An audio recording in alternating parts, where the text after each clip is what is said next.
এ ভাই ভালো করে মনে রাখেন, কিয়ামতের ময়দানে ডাইন হাতে আমলনামা ছাড়া কোনো উপায় হবে? বিশ্বাস হয়? ডান হাতে আমলনামা পাওয়ার জন্য আপনার 100 হজ যদি থাকে, ডান হাতে আমলনামা পাবেন না। 1000 খানিক উমরা আছে, তাও ডান হাতে আমলনামা পাবেন না। লাখ খানিক খতমে কোরআন আছে, তাও ডান হাতে আমলনামা পাবেন না। আপনি কোটি কোটি টাকা মাদ্রাসা মসজিদ করে দিয়েছেন, তাও ডান হাতে আমলনামা পাবেন না। ডান হাতে আমলনামা পার আমলের নাম হলো নামাজ। নবী পাক বলেন, কিয়ামতে ডান হাতে আমলনামা পাইতে হলে লাগবে নামাজ। আপনি কবেন, মনে মনে ভাবতেছেন বাম হাতটাকে পকেটের মধ্যে থুয়ে দেবো, আমলনামা আসলেও ধরবো না। তোমার ধরা লাগবে না দুদু, হাতরে মুড়াইয়া উল্টো পাশে ঘুরাইয়া বুকের মধ্যে দিয়ে ঢুকাইয়া ওই পাশে বাম হাত বের করে ওই দিয়ে তোমার দেওয়া হবে আমলনামা। নিবানা যাবা কোথায়? ফাইরাল মাফার, কোথায় যাবা? যাওয়ার জায়গা আছে? ইন্টারনেটে দাবর দিলে দেশের সরকার চলে গেলে ইন্ডিয়া পাকিস্তান বিভিন্ন জায়গায় যে যারা থাকতেছে আমাকেও যদি আরো আপদ বিপদ আসে সরি চলে গেলাম, কিন্তু ওই মাঠেতে তো সারিজার কায়দা নাই। আছে কোনো জায়গা নাই। কাজী ডাইন হাতে যার আমলনামা আসবে সেই পার পাবে। এবার ডাইন হাতে আমলনামা মানে জান্নাতের সার্টিফিকেট। বলেন আল্লাহু আকবার। পাইতে হলে লাগবে কি? জোর হলো না? 5 ওয়াক্ত নামাজ। নামাজ মানে কি? মাঝে মাঝে 1 ওয়াক্ত। 5 ওয়াক্ত নামাজ মানে কি? 2 দিন নামাজ খালি? 5 ওয়াক্ত নামাজ, 5 সালাওয়াত, 3 তারা যাহুন আল্লাহ, 5 ওয়াক্ত নামাজ। 3 নম্বর পুরস্কার। 4 নম্বর পুরস্কার, ডান হাতে আমলনামা পাইয়া এবার আপনি বলবেন, ও ফেরেশতারা জান্নাত কোন দিক দেখায় দাও। এবার ফেরেশতারা বলবে, এই দিক দিয়ে জান্নাত। কদ্দূর আগে দেখবেন বিশাল এক নদী, তা পার হওয়ার কোনো কায়দা নাই, খিয়াও নাই, নৌকো নাই, ফেরিও নাই, বড় একটা ব্রিজও নাই, সিকুড একটা পোল আছে, নাম তার সিরাত। নাম কি? সিরাত, পুল সিরাত, নাম হলো সিরাত। বলতেও যেমন লাগতেছে, বাস্তবে এরকম। 30,000 বছরের পথ। 30,000 বছর মানে কয় বছর? 30,000 মানে 2 বছর। 30,000 মানে 30,000। উঠতে এভাবে 10,000 বছর উঠতে হবে। সমতলে 10,000 বছরের পথ চলতে হবে। নামতে হবে আর 10,000 বছরের পথ। আমাদের দেশে মাঝে মাঝে বাঁশের শাখো দেয় না, চার দেয় না খালের উপরে। যদি নিচের পাততলের বাঁশখান একটু দুর্বল হয়, তাহলে দেখে যে উপরে দরার খান কেমন আছে, তলের খান ভেঙে গেলে ওই ঝুলতে ভাসে চলে যায়। এই বুলসিরাতের এই জায়গা যাইয়ে দিয়েছে, দন্নার বাস তো নাই, আর নিচের দাদা তার মধ্যে পাও দেওয়া যায় না, চুলের চাইতে চিকুরার হীরার চাইতে দাঁড়, ওরবার পাও দিলেই কাঠি বুড়ে যাবে। বয়তে আমলনামা যদিও ডাইনাতে আছে, আবার ফেরেশতারা কইছে এই গাং পার হয়ে উপার যাইও, ওই পদ্মা পার হয়ে মাওয়াইদে যাও আর আড়ি সাইডে যাও, উপার না গেলে ঢাকা যাওয়া যাবে না।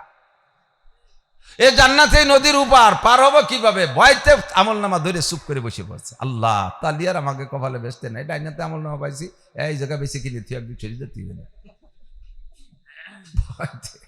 সব বন্ধুরে বসে। এখন কয় যে বসে থাকলে তো কাজ হবে না, জাতি তো আবার হবেই। কিভাবে? চোখ খুলে দেখা যায় ওই পাশে চলে গেছে, কোন ফাঁকে তার টেরও পাবেন না। চোখ খুলেই দেখবেন যে আপনি ওই পাশে। এর নাম হলো ইয়ামুরু আলা সিরাতিল কালবার্ক। বিদ্যুৎ গতিতে পার হবেন। পুল সিরাত পার হওয়ার জন্য 100 হজে কাজ হবে না, 1000 খানিক উমরায় কাজ হবে না, লক্ষ কোটি টাকা দান করলে পুল সিরাত পার হওয়ার কোনো উপায় নাই। পুল সিরাত পার হওয়ার একমাত্র আমলের নাম হলো, মস্ক হয়েছে ভালো করে। তাহলে যদি বেহেশতে যাইতে হয়, ডান হাতে আমলনামা পাইতে হয়, কবর আযাব থেকে নাজাত পাইতে হয়, তাহলে নামাজ লাগবে। যদি কের এইসব জায়গা যাইতে না হয় আর এই পুরস্কার পাওয়ার দরকার না হয়, আমরা আমলিগির লোক, আমাদের ওগুলো টেনশন নেই, আমরা বিএনপির লোক, আমাদের তো কোনো চিন্তাই নেই, এবার তো আমরা নির্বাচনের আগেই আমরা জিতে গেছি, এরপরে আর কোনো 3 নম্বর সমস্যা নেই, আমরা এনসিপির লোক। এনসিপি একটা মহাসিপি হয়েছে, এর আলাদা একটা আহ্লাদ হয়েছে। কোনো আহ্লাদে কাম হবে না, ও জায়গায় একখান কার্ড লাগবে। এনসিপির কার্ডেও হবে না, আমলিগির কার্ডেও হবে না, জামাত ইসলামের কার্ডেও হবে না, বিএনপির কার্ড দেখালেও কাজ হবে না। আরে কোনো কার্ডে কাজ হবে না, একটা কার্ড লাগবে, সেই কার্ডের নাম হলো ডাইন হাতে আমলনামা। ইমানের কার্ড লাগবে, ঠিক কিনা? নামাজের কার্ড লাগবে। এইখানে পুল সিরাত পার উপার যাইয়া এখন বেসতে খুঁজে পাচ্ছে না, ফাঁকা সরের পর বঙ্গোপসাগর পর সরের পর ছাড়িয়ে দিয়েছে, বেসতে কোন দিক তালাশ করে পাচ্ছে না, এমন কোনো বিপদ না। ডাইরেক্ট ইয়াদখুলুল জান্নাতা বিগাইরি হিসাব। এই সমস্ত মানুষের কোনো হিসাব হবে না, মিজানের দালি পাল্লায় দাঁড় হওয়া লাগবে না, বিনা হিসাবে জান্নাতি, বিনা হিসাবে জান্নাতি। বলবেন না সুবহানাল্লাহ? আল্লাহু আকবার। সাল্লু বিল্লাইলি ওয়ান নাসু নিয়াম। রাতের বেলা ডাকবেন আল্লাহর কাছে, মুনাজাত করবেন, আল্লাহ গুনাহে বেআদদ রাবারে বস্তাম, গুনাহে বেআদদ রাবার বস্তাম, हजाराबार तौबा हाँ शिकस्तम इलाही गर के दरियाए गुनाहम तुमी दानी खुद हस्ती गवाहम जमंदारद सगे नसरानियार के हस्त अरे गुनाह दूर একজন মানুষের নিজেকে নিজে আমি অপরাধী মনে করি না প্রত্যেকটা মানুষের স্বভাব আমি কোনো গুনাহই করি না গুনাহ তো করে মাইজি কাকা গুনাহ করে লালটু গুনাহ করে বলটু উনি সাত দোয়াতে তলিরাটি কয় যে ওরকম আকাম আমরা করি না নামাজ না পড়লি কি ওরকম আকাম আমরা করি না হয়তো বেশি বেশি একটু সুদ খাই সুযোগ পেলে একটু ঘুষ খাই মাঝে মাঝে একটু সপ্তাহে দুইবার একটু গাঁজা বা খাই তেমন আকাম করি না বাদ দিলে কি বাদজা দিলে কি আবার তুমি নিজে সাত দোয়াতে তলিরাটি আল্লাহু আকবার নিজেকে নিজে গুনাহগার মনে কাসেম নানুতুবি রহমাতুল্লাহ আলাইহি আমাদের এশিয়া মহাদেশের ভিতরে সবচেয়ে প্রবীণ সবচেয়ে বড় কওমি মাদ্রাসা দারুল উলুম দেওবান প্রতিষ্ঠাতা কাসেম নানুতুবি রহমাতুল্লাহ আলাইহি উনি একদিন মুনাজাতের ভিতরে কাঁদতেছে কইয়া রাস্তায় একটা কুত্তো দেখিয়া কুত্তরে দেখে বলতেছে জেমানদারাদ সাগে নাসরানিয়া ওই কুত্তটা ছিল এক নাসারা খ্রিস্টানের কুত্তো উনি নিজেরে নিজে ধিক্কার দিয়েছে এ কাসেম তুমি অনেক কিছু নাও জেমানদারাদ সাগে নাসরানিয়ার কে হাসতুবে গুনাহ মান গুনাহগার আমি ওই নাসারার কুত্তর সে খারাপ শুনলে আজীব হবেন কে বলতেছে কাসেম নানুতুবি কে আহমদ শফি সাহেবের উস্তাদ হুসাইন আহমদ মাদানী রহমাতুল্লাহ আলাইহির উস্তাদ মাহমুদুল হাসান দেওবান্দির উস্তাদ কাসেম নানুতুবি আশরাফ আলী থানবী তারপরে ইলিয়াস রহমাতুল্লাহ আলাইহি জাকারিয়া রহমাতুল্লাহ আলাইহি এর কয়জনের নাম হাজার হাজার লক্ষ লক্ষ এরকম বিশ্ববিখ্যাত হক্কানি উলামায়ে কেরামের গুড়ার মুরব্বির নাম কাসেম নানুতুবি রহমাতুল্লাহ আলাইহি যিনি রাতের বেলা স্বপ্ন দেখছে রাসূলুল্লাহ সাল্লাল্লাহু আলাইহি ওয়াসাল্লাম ওনাকে লাঠি দিয়ে দাগ দিয়ে দেখাই দিয়েছে এইটুকির মধ্যে মাদ্রাসা করো সকালবেলা উঠে দেখেছে সেই জায়গা দাগ পড়ে রয়েছে এই মানুষটা নিজেরে নিজে কয় কাসেম তুমি কে জানো তোমাকে দেখে ওই নাসারার কুত্তরাও ঘৃণা করে কারণ ওই নাসারার কুত্তদের কোনো আমলনামা নাই তার মধ্যে একটা সগীরে কবিরে লেখা নাই আর তোমার আমলনামার মধ্যে সগীরে কবিরে সব লেখা রয়েছে কাজেই তুমি নাসারার কুত্তর চাইতে ভালো খারাপ এই কথা যদি কাসেম নানুতুবি কয় তাহলে আমার কি কওয়া উচিত কন্ত দেখি আমি কি গুনাহ করি নাই হুজুর বলেন সাল্লু বিল্লাইলি ওয়ান নাস নিয়াম হে নারী আর পুরুষ মক্কি মাদানী হে মুহাজিরিন আর আনসার তোমরা রাতের বেলা উঠে আল্লাহর কাছে কান্নাকাটি করো উদউ রাব্বাকুম তাদাররুয়া খুফিয়া গোপনে গোপনে একা একা নির্জনে মালিকের সাথে যোগাযোগ করো আরামের শান্তির বিছানায় ছেড়ে দাও তাতে জাফা জুনুবুহুম আনিল মাদাজি ইয়াদউনা রাব্বাহুম খাউফান ওয়া তামা মুমিন আর খাস আল্লাহওয়ালা বান্দাদের আলামত হলো শান্তির বিছানাকে লাথি মেরে ফেলে দিয়ে শেষ রাতে উঠে 2 রাকাত নামাজ পড়ে মালিকের সাথে একটু যোগাযোগ করে এই কামগুলো করো অন্য হাদিসের মধ্যে আছে হুজুর আরেকটা কথা বলেছেন ওয়াসিলুল আরহাম ভ্রাতৃত্ব বন্ধন ঠিক রাখো এই খেয়াল করেন এদিকে খেয়াল করেন হুজুর বলেন সিলমান কথা আকা ওয়া আবু আম্মান জালামাকা ওয়া আতিমান সিলমান কথা আকা ওয়া আবু আম্মান জালামাকা আরেকটা শব্দ ভুলে গেছে হুজুর বলেন যে তোমার সাথে ভ্রাতৃত্ব বন্ধন কেটে দেয় তার সাথে বন্ধন করো সিলাই রহমি করো ভ্রাতৃত্ব বন্ধন ঠিক রাখো খেয়াল করতেছেন এদিক খেয়াল করতেছেন অপ্রয়োজনীয় মনে করতেছেন এটা রসুলের ওসিয়াত বিদায় লগ্নের ওসিয়াত সিলমান কথা আকা আমরা সম্পর্ক রাখি কার সাথে যে আমার সাথে সম্পর্ক রাখে আমি তার সাথে রাখি আর হুজুর বলেন যে সম্পর্ক কেটে দেয় তার সাথে রাখো তার সাথে সম্পর্ক গড়ো বাড়ির 5 কেজি মিষ্টি নিয়ে গেছেন আপনি বললেন আপনার স্ত্রীকে বললেন ওই মাঝি ভাইয়ের ছেলে মেয়েকে কটা দাও মেয়ের ছেলে মেয়েকে কটা দাও বর শাশি ভাইসি আছে ওনারে কটা দাও এইভাবে করে দিয়েছেন আপনি আপনার বউ কাকে তোমার হুকুম মতো দিবানি আনার দায়িত্ব তুমি আনছো দেওয়ার দায়িত্ব আমার এখন কেশিয়ার আমি তাকে দেওয়া যাবে না কয় না সেদিন তার জামাই আইছে আমার ছেলে মেয়ের সামনে মিষ্টি খাইছে আমাকে দেই নেই যদি তারা দিত তাহলে আজকে দিতাম এর নাম হলো তারা যদি সম্পর্ক রাখে তাহলে রাখলাম তারা দাওয়াত দেশে আমি দাওয়াত দেব, তারা আমাদেরকে দেশে আমরা তাকে দেব, তারা আমারে ভালো খায় আমি তারে ভালো খাবো, এটা তো স্বাভাবিক, এটা তো নর্মাল, এটা তো করা লাগে না, এ তো হয়েই যায়। কিন্তু হুজুর বললেন যে সম্পর্ক রাখতে চায় না তার সাথে সম্পর্ক গড়ার চেষ্টা করো, যে তোমার এরকম দেয় না তারে তুমি দাও, তাহলে নফসের সাথে জিহাদ হবে। ওয়াফু আম্মান যালামাকা ওয়া আহসিন ইলা মান আসা ইলাইক, পাইছি মনে পড়ছে তিনটা। হুজুর বললেন 1 নম্বরে সিলমান কথা আঁকা, ভ্রাতৃত্ব বন্ধন করো, ওই হাদিসের মধ্যে আছে। 3 নম্বরে 2 নম্বরে আর একটা কথা হলো ওয়াফু আম্মান যালামাকা, যে তোমারে জুলুম করে অত্যাচার করে তারে তুমি মাফ করে দাও, তাকে তুমি মাফ করে দাও। এটা বড় কঠিন ব্যাপার। সুযোগ পালি মাপ, 1 ঘুষিতে 3 ঘুষি পয়দা হবে, ঠিক না? আমরা প্রতিশোধ এইভাবে নেই। শুনতেছি একদল কয় যে আমাকে যতগুলোরে ফাঁসি দিয়েছে আর জেল খাটাইছে, যদি একবার জাতি বাড়ি সংসদ 1 জনের পরিবর্তে 100 জনের এই বিচার করব। আগের থেকে দাঁতে দাঁত দিয়ে বসে রয়েছে। আল্লাহ যদি খেপে যায় রে দুদু, তোমার জাতি নাও দিতে পারে। কথা কন না কেন? কথা বলেন না কেন? এমন এক পেছে ফেলাই দেবে যেই পেছের কারণে তুমি একেবারে 7 দরবা 1 ইঞ্চি মাত্র আছে, এই 1 ইঞ্চির থেকে স্লিপ করে 7 তবক জমিনের নিচে ডাবাই দিতে পারে, পারে কি পারে না? ক্ষমা করার চেষ্টা করো।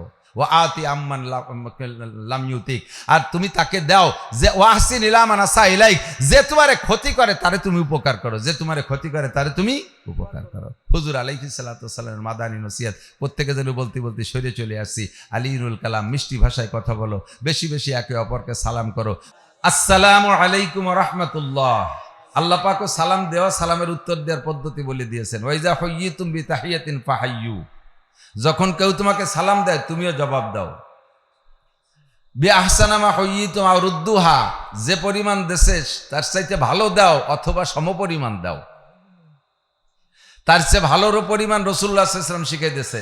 আসসালামু আলাইকুম ওয়া রাহমাতুল্লাহি ওয়া বারাকাতুহু, যদি কেউ আপনাকে বলে আসসালামু আলাইকুম, এতেই যথেষ্ট, ওয়াজিব আদায় হয়ে গেছে, সুন্নত আদায় হয়ে গেছে। আপনি ওয়াজিব আদায় করছেন কটুক দিয়ে ওয়া আলাইকুমুস সালাম, বাস সমান সমান হয়ে গেছে, সমস্যা নেই। তবে আল্লাহ বলছেন একটু বাড়াই কও, আপনি কি বলবেন? ওয়া আলাইকুমুস সালাম ওয়া রাহমাতুল্লাহ। যদি সালামদাতা বলে, এই যুবকরা খেয়াল করে শোনা, যদি সালামদাতা বলে আসসালামু আলাইকুম ওয়া রাহমাতুল্লাহ, তাহলে আপনি আরেকটা বাড়াই দেন ওয়া আলাইকুমুস সালাম ওয়া রাহমাতুল্লাহি ওয়া বারাকাতুহু। যদি সালাম দেনেওয়ালাই এই তিনেটা কয়ে ফেলায় আসসালামু আলাইকুম ওয়া রাহমাতুল্লাহি ওয়া বারাকাতুহু, তাহলে রুদ্দুহা, সে যতটুকু বলছে অতটুকু বলো। হুজুর বলছেন আর বাড়াইও না। তা আমরা অনেক সময় কেরামতি যাই, ওয়ালাইকুমুস সালাম ওয়া রাহমাতুল্লাহি ওয়া বারাকাতুহু ওয়া মাগফিরাতুহু ওয়া জান্নাতুহু ওয়া জাহান্নামুহু ওয়া কুদরতুহু ওয়া দাখিলুহু ওয়া খারিজুহু, কোথি তালে তাই কি পণ্ডিতের বেটা পণ্ডিত, কতখানি খাওয়া লাগবে না, ওয়া বারাকাতুহু পর্যন্ত শেষ, ঠিক আছে তো? বেশি বেশি করে সালাম দেন। আতইমুত তাআম। 2 নম্বরে হলো আমার সাথে মক্কা থেকে অনেকে আইসা, তারা অনেক অনেক জায়গা জমি সম্পদ ফেলে রেখে আসছে। আজকে তোমাদের মদিনার কাছে, মদিনা আনসারদের কাছে আইসা তারা মুসাফির হয়ে গেছে, তারা মুহাজির, তাদের কিচ্ছু নাই। অনেকের স্ত্রী বেলায় চলে আসছে, সুন্দরী স্ত্রী ছিল তাও আনতে পারে নাই, সুন্দর বাচ্চারা ছিল তাও আনতে পারে নাই, একটা টাকাও নিয়ে আসতে পারে নাই, কোনো মতে যান বাসায় পেট বাসায় পিঠ বাসায় চলে আসছে। এই 7 দিনের পথ পায়ে হেঁটে, উটের পিঠে ঘোড়ার পিঠে চলে আসছে 450 কিলোমিটার, এতটা লং পথ জার্নি করে আসছে। আতিমুত তাআম, তোমরা তাদের চাইলে খাতি দিও।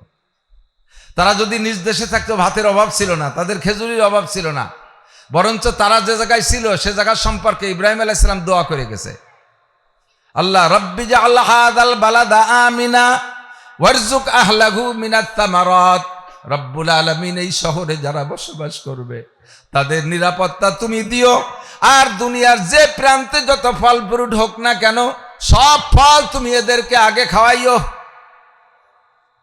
গিয়ে দেখবেন, যদি আল্লাহ ভাগ্যে নসিব করে গিয়ে দেখবেন সারা পৃথিবীতে যে দেশে যত ফল আছে সব ফল মক্কায় পাওয়া যায়। ফলওয়ালা নিজে খাওয়ার আগে মক্কার জন্য পাঠাইয়া দেয়। বাংলাদেশে কত প্রকারের ধান হয়, আপনারা কি ধান খান? সবচেয়ে ভালো যে দামি ধান আর চাউল, সেই চাউলটা চলে যায় মক্কায়। পাকিস্তানের 1 নম্বর বাসমতি চিকন চাল, তারপরে কি হয় কি রামদনি পাগল, এই সমস্ত দামি দামি চাউল মক্কায় সব পাওয়া যায়। ইব্রাহিম আলাইহিস সালামের দোয়া সেই থেকে নিয়ে 4000 বছর পর্যন্ত এখনো চলে। সে জায়গা খাদ্যের কোনো ঘাটতি নাই, সব কিছু ফেলে রেখে চলে আসছে তারা এখানে মদিনায় আসার পরে। তাদের খাদ্য সংকট, ঘর নেই, বাড়ি নেই, জায়গা নেই, জমি নেই, বিবি নাই, বাল বাচ্চা নাই, তারা বড় অসহায়। কাজে আতিমুত তাআম, তোমরা এই অসহায় মানুষদেরকে খানা খাও। 3 নম্বর কথা হলো, তারা বাহির থেকে আসছে, যারা বাহিরের থেকে আসছো, তোমরা অন্য মানুষদের কাছে আসছো, মদিনাওয়ালাদের কাছে আসছো, স্থানীয় তাদের একটা প্রভাব থাকতে পারে, স্থানীয় একটা পাওয়ার তাদের থাকতে পারে। এই পাওয়ার বলে কখনো যদি তারা শক্ত কথা বলে ফেলে, তোমরা মুহাজিরিন যারা আছো তারা জোরে কথা বলবা না, আলীনুল কালাম, তোমরা নরম কথা বলবা। আর হে মদিনাওয়ালা আনসার, বহিরাগত মুহাজিরিনদের সাথে কখনো শক্ত কথা বলবা না, আলীনুল কালাম, জবান দিয়ে কথা বলবা, নরম কথা। আল্লাহ পাক শরীরের ভিতরে অনেক অঙ্গ প্রত্যঙ্গ তৈরি করেছেন, কথা বলার অঙ্গ মাত্র 2টা। জোরে বলেন কয়টা? একটা চোখ আর একটা হলো কান। একজন মানুষ হাই হুই করলো না। চোখ দিয়ে কথা কয়, কান দিয়ে কথা কয়। কথা কয় কি দিয়া? মুখের মধ্যে 2টা পার্টস লাগে কথা বলতে, ঠোঁট আর জিহ্বা, ঠিক না? দাঁত নাই, বুড়ো বুড়ো মানুষ কথা কয় না, একটু অস্পষ্ট হয়, 2-1টা অক্ষর ভালো কইতে পারে, কিন্তু ঠোঁট না থাকলে কথা কওয়ার কাজ না, আর জিহ্বে না থাকলে তো আরই মাইর খাইছে, ঠিক না? কথা বলার অঙ্গ কয়টা? জিহ্বা আর ঠোঁট। এই 2টি অঙ্গের মধ্যে হাড় আছে, এই 2টির মধ্যে হাড্ডি আছে? জবানের জিহ্বের মধ্যে হাড্ডি নাই, ঠোঁটের মধ্যে হাড্ডি নাই। এক শায়ের বলেন, আজবারায়ে নরম গুপ্তান সুজবাবে উস্তখা গুপ্তগু এলা মুলায়েম নিস্তেকারে আকেলা। সব অঙ্গের মধ্যে হাড় দিয়েছে আল্লাহ, কথা বলার যে 2টি অঙ্গ এর মধ্যে হাড্ডি দেই নেই। কেন দেই নেই? এ 2টোরে নরম রাখছে যাতে তুমি মিষ্টি মিষ্টি নরম নরম কথা বলতে পারো। এই ঠোঁট আর জিহ্বেরে নরম রাখছে যাতে তুমি নরম নরম মিঠে মিঠে কথা বলো। কিন্তু দুঃখের বিষয় হলো, এই নরম যে গরম, এর চাইতে আড়ালারা অত গরম না। আর এক শায়ের বলেন, যারা হাতুসিনানে লাহাল তিয়ামু ওয়ালা ইয়ালতামু মা যারা হাল্লিসানু। দাউদে কোপ দিলি কাইটে যায়, সেলাই দে মলম দিলি সাইরে যায়। কাশি দে কোপ দিলি কাইটে যায়, সেলাই দে মলম দিলি সাইরে যায়। কতক্ষণ সারে না? কিন্তু জিহ্বে নরম অঙ্গ, এ দিয়ে কোপ দিলি এমন কাটা কাটে, কোনো দিন তার দাগ মেটে না। এরপরে হাজারো হাদিয়া তো বা যত যা কিছু দিয়ে খুশি করুক, তারপরও কয় যে তুই যা দিস আর না দিস, তুই আমার সামনে আসিস নিয়া, তোরে দেখলি আমার সেই শোকের কথা জ্বলিয়ে মনে পড়ে, ঠিক না? তুই যা কইছিস কিয়ামতের দিনে আমার মনে পড়বে। এই জিহ্বের মাইর। এজন্য হুজুর বলেন, আলীনুল কালাম, কথা মিঠে বলো। শরীরের ভিতরে যে কটা অঙ্গের আর নাই, সেই কটা কিন্তু ফাজিলির ভাষা। টুয়াই দেখছেন আরো অনেক জায়গায় আর নাই, চোখেও আর নাই, চোখের মায়ের বড় মায়ের। জিহ্বে হাড় নাই, আর এক মায়ের। যে যে জায়গা হাড় নাই, আরো যেদিক যাবেন সেদিক। আর সব ডাক্তার নাম কওয়া যাচ্ছে না, জাগে মধ্যে হাড় নাই, ওই কটাই ফাজিলির ভাষা। হুজুর কয়, জিরমুহু সগীর ওয়া জুরমুহু কবীর, লজ্জাস্থানে হাড্ডি নাই। জিহ্বে এই কথা কয় কারা? কামাল আস্তেদার নাফসে ইনসা সাকুন তু খুদরা বগুপ্তারে না কিসমাকুন। মানুষের যোগ্যতা ফুটে হইতে হলে জবানের কথার দ্বারা, ঠিক না? এদেশের মানুষ এক সময় বঙ্গবন্ধু শেখ মুজিবুর রহমানের ভাষণে 7.5 কোটি বাঙালি ঝাঁপায় পড়ছে যুদ্ধ করার জন্য। তার কথার কারণে সব গর্ব হয়ে গেছে। আবার একই কথার কারণে সেই মানুষ তিনি হোক আর যেই হোক, আমি মৌলানা নাসির, আমার মতো কত নাসির গোপালগঞ্জ পড়ি রয়েছে, কিনা চেনে? আমার একটু জবান আল্লাহ দেশে, এর কারণে বাংলাদেশের লক্ষ লক্ষ মানুষ চেনে। আবার এই জবানটারে যদি উল্টো ভাবে ব্যবহার করি, যেমন ভালোভাবে চেনছে ওইরকম উল্টো ভাবে চেনবে। প্রশংসা করতে হ্যাঁ একেবারে চলে আছে, আল্লাহ মতো দাহার কুমকুমাত নাহার কালাকাছে থোড় হাওড়ার ব্রিজ, রহিসু শায়াতিন মোয়াল্লেমুল মালাকুত, আন্তর্জাতিক ক্ষতি সম্পন্ন ইত্যাদি 5 লাইন লেহে তারপরে আমাকে নামটা পায়। এই জিহ্বের কারণে, কথার কারণে। আবার এমন একটা কথা বলে দিতে পারি যাতে আমার নাম জীবনে আর কোনদিন পোস্টারে লাগবে না, আমাকে উচ্চারণই করবে না মানুষ। হতে পারে কি পারে না? সবই এই জিহ্বের মায়ের। আর হাজার দিক দিয়ে আমি ভালো আছি, আল্লাহ না করুক যদি শরমগার দিক দিয়ে আমি অ্যাক্সিডেন্ট করে বসি, এইটা যদি ভাইরাল হয়ে যায়, প্রকাশ পেয়ে যায়, তাহলে মানুষ আমাকে জুতা মারতেও ঘৃণা করবে। 2টি অঙ্গ দেখতে ছোট কিন্তু কাজে বড়। এই জন্য নবী পাক এই 2টি অঙ্গের সাথে জান্নাতের কন্টাক্ট নেছে। যুবক শোনো, নবী পাক বলেন, মাইয়াজমাল্লি মা বাইনা লাহিহি ওয়া মা বাইনা রিজলাইহি আজমাল লাহুল জান্নাহ।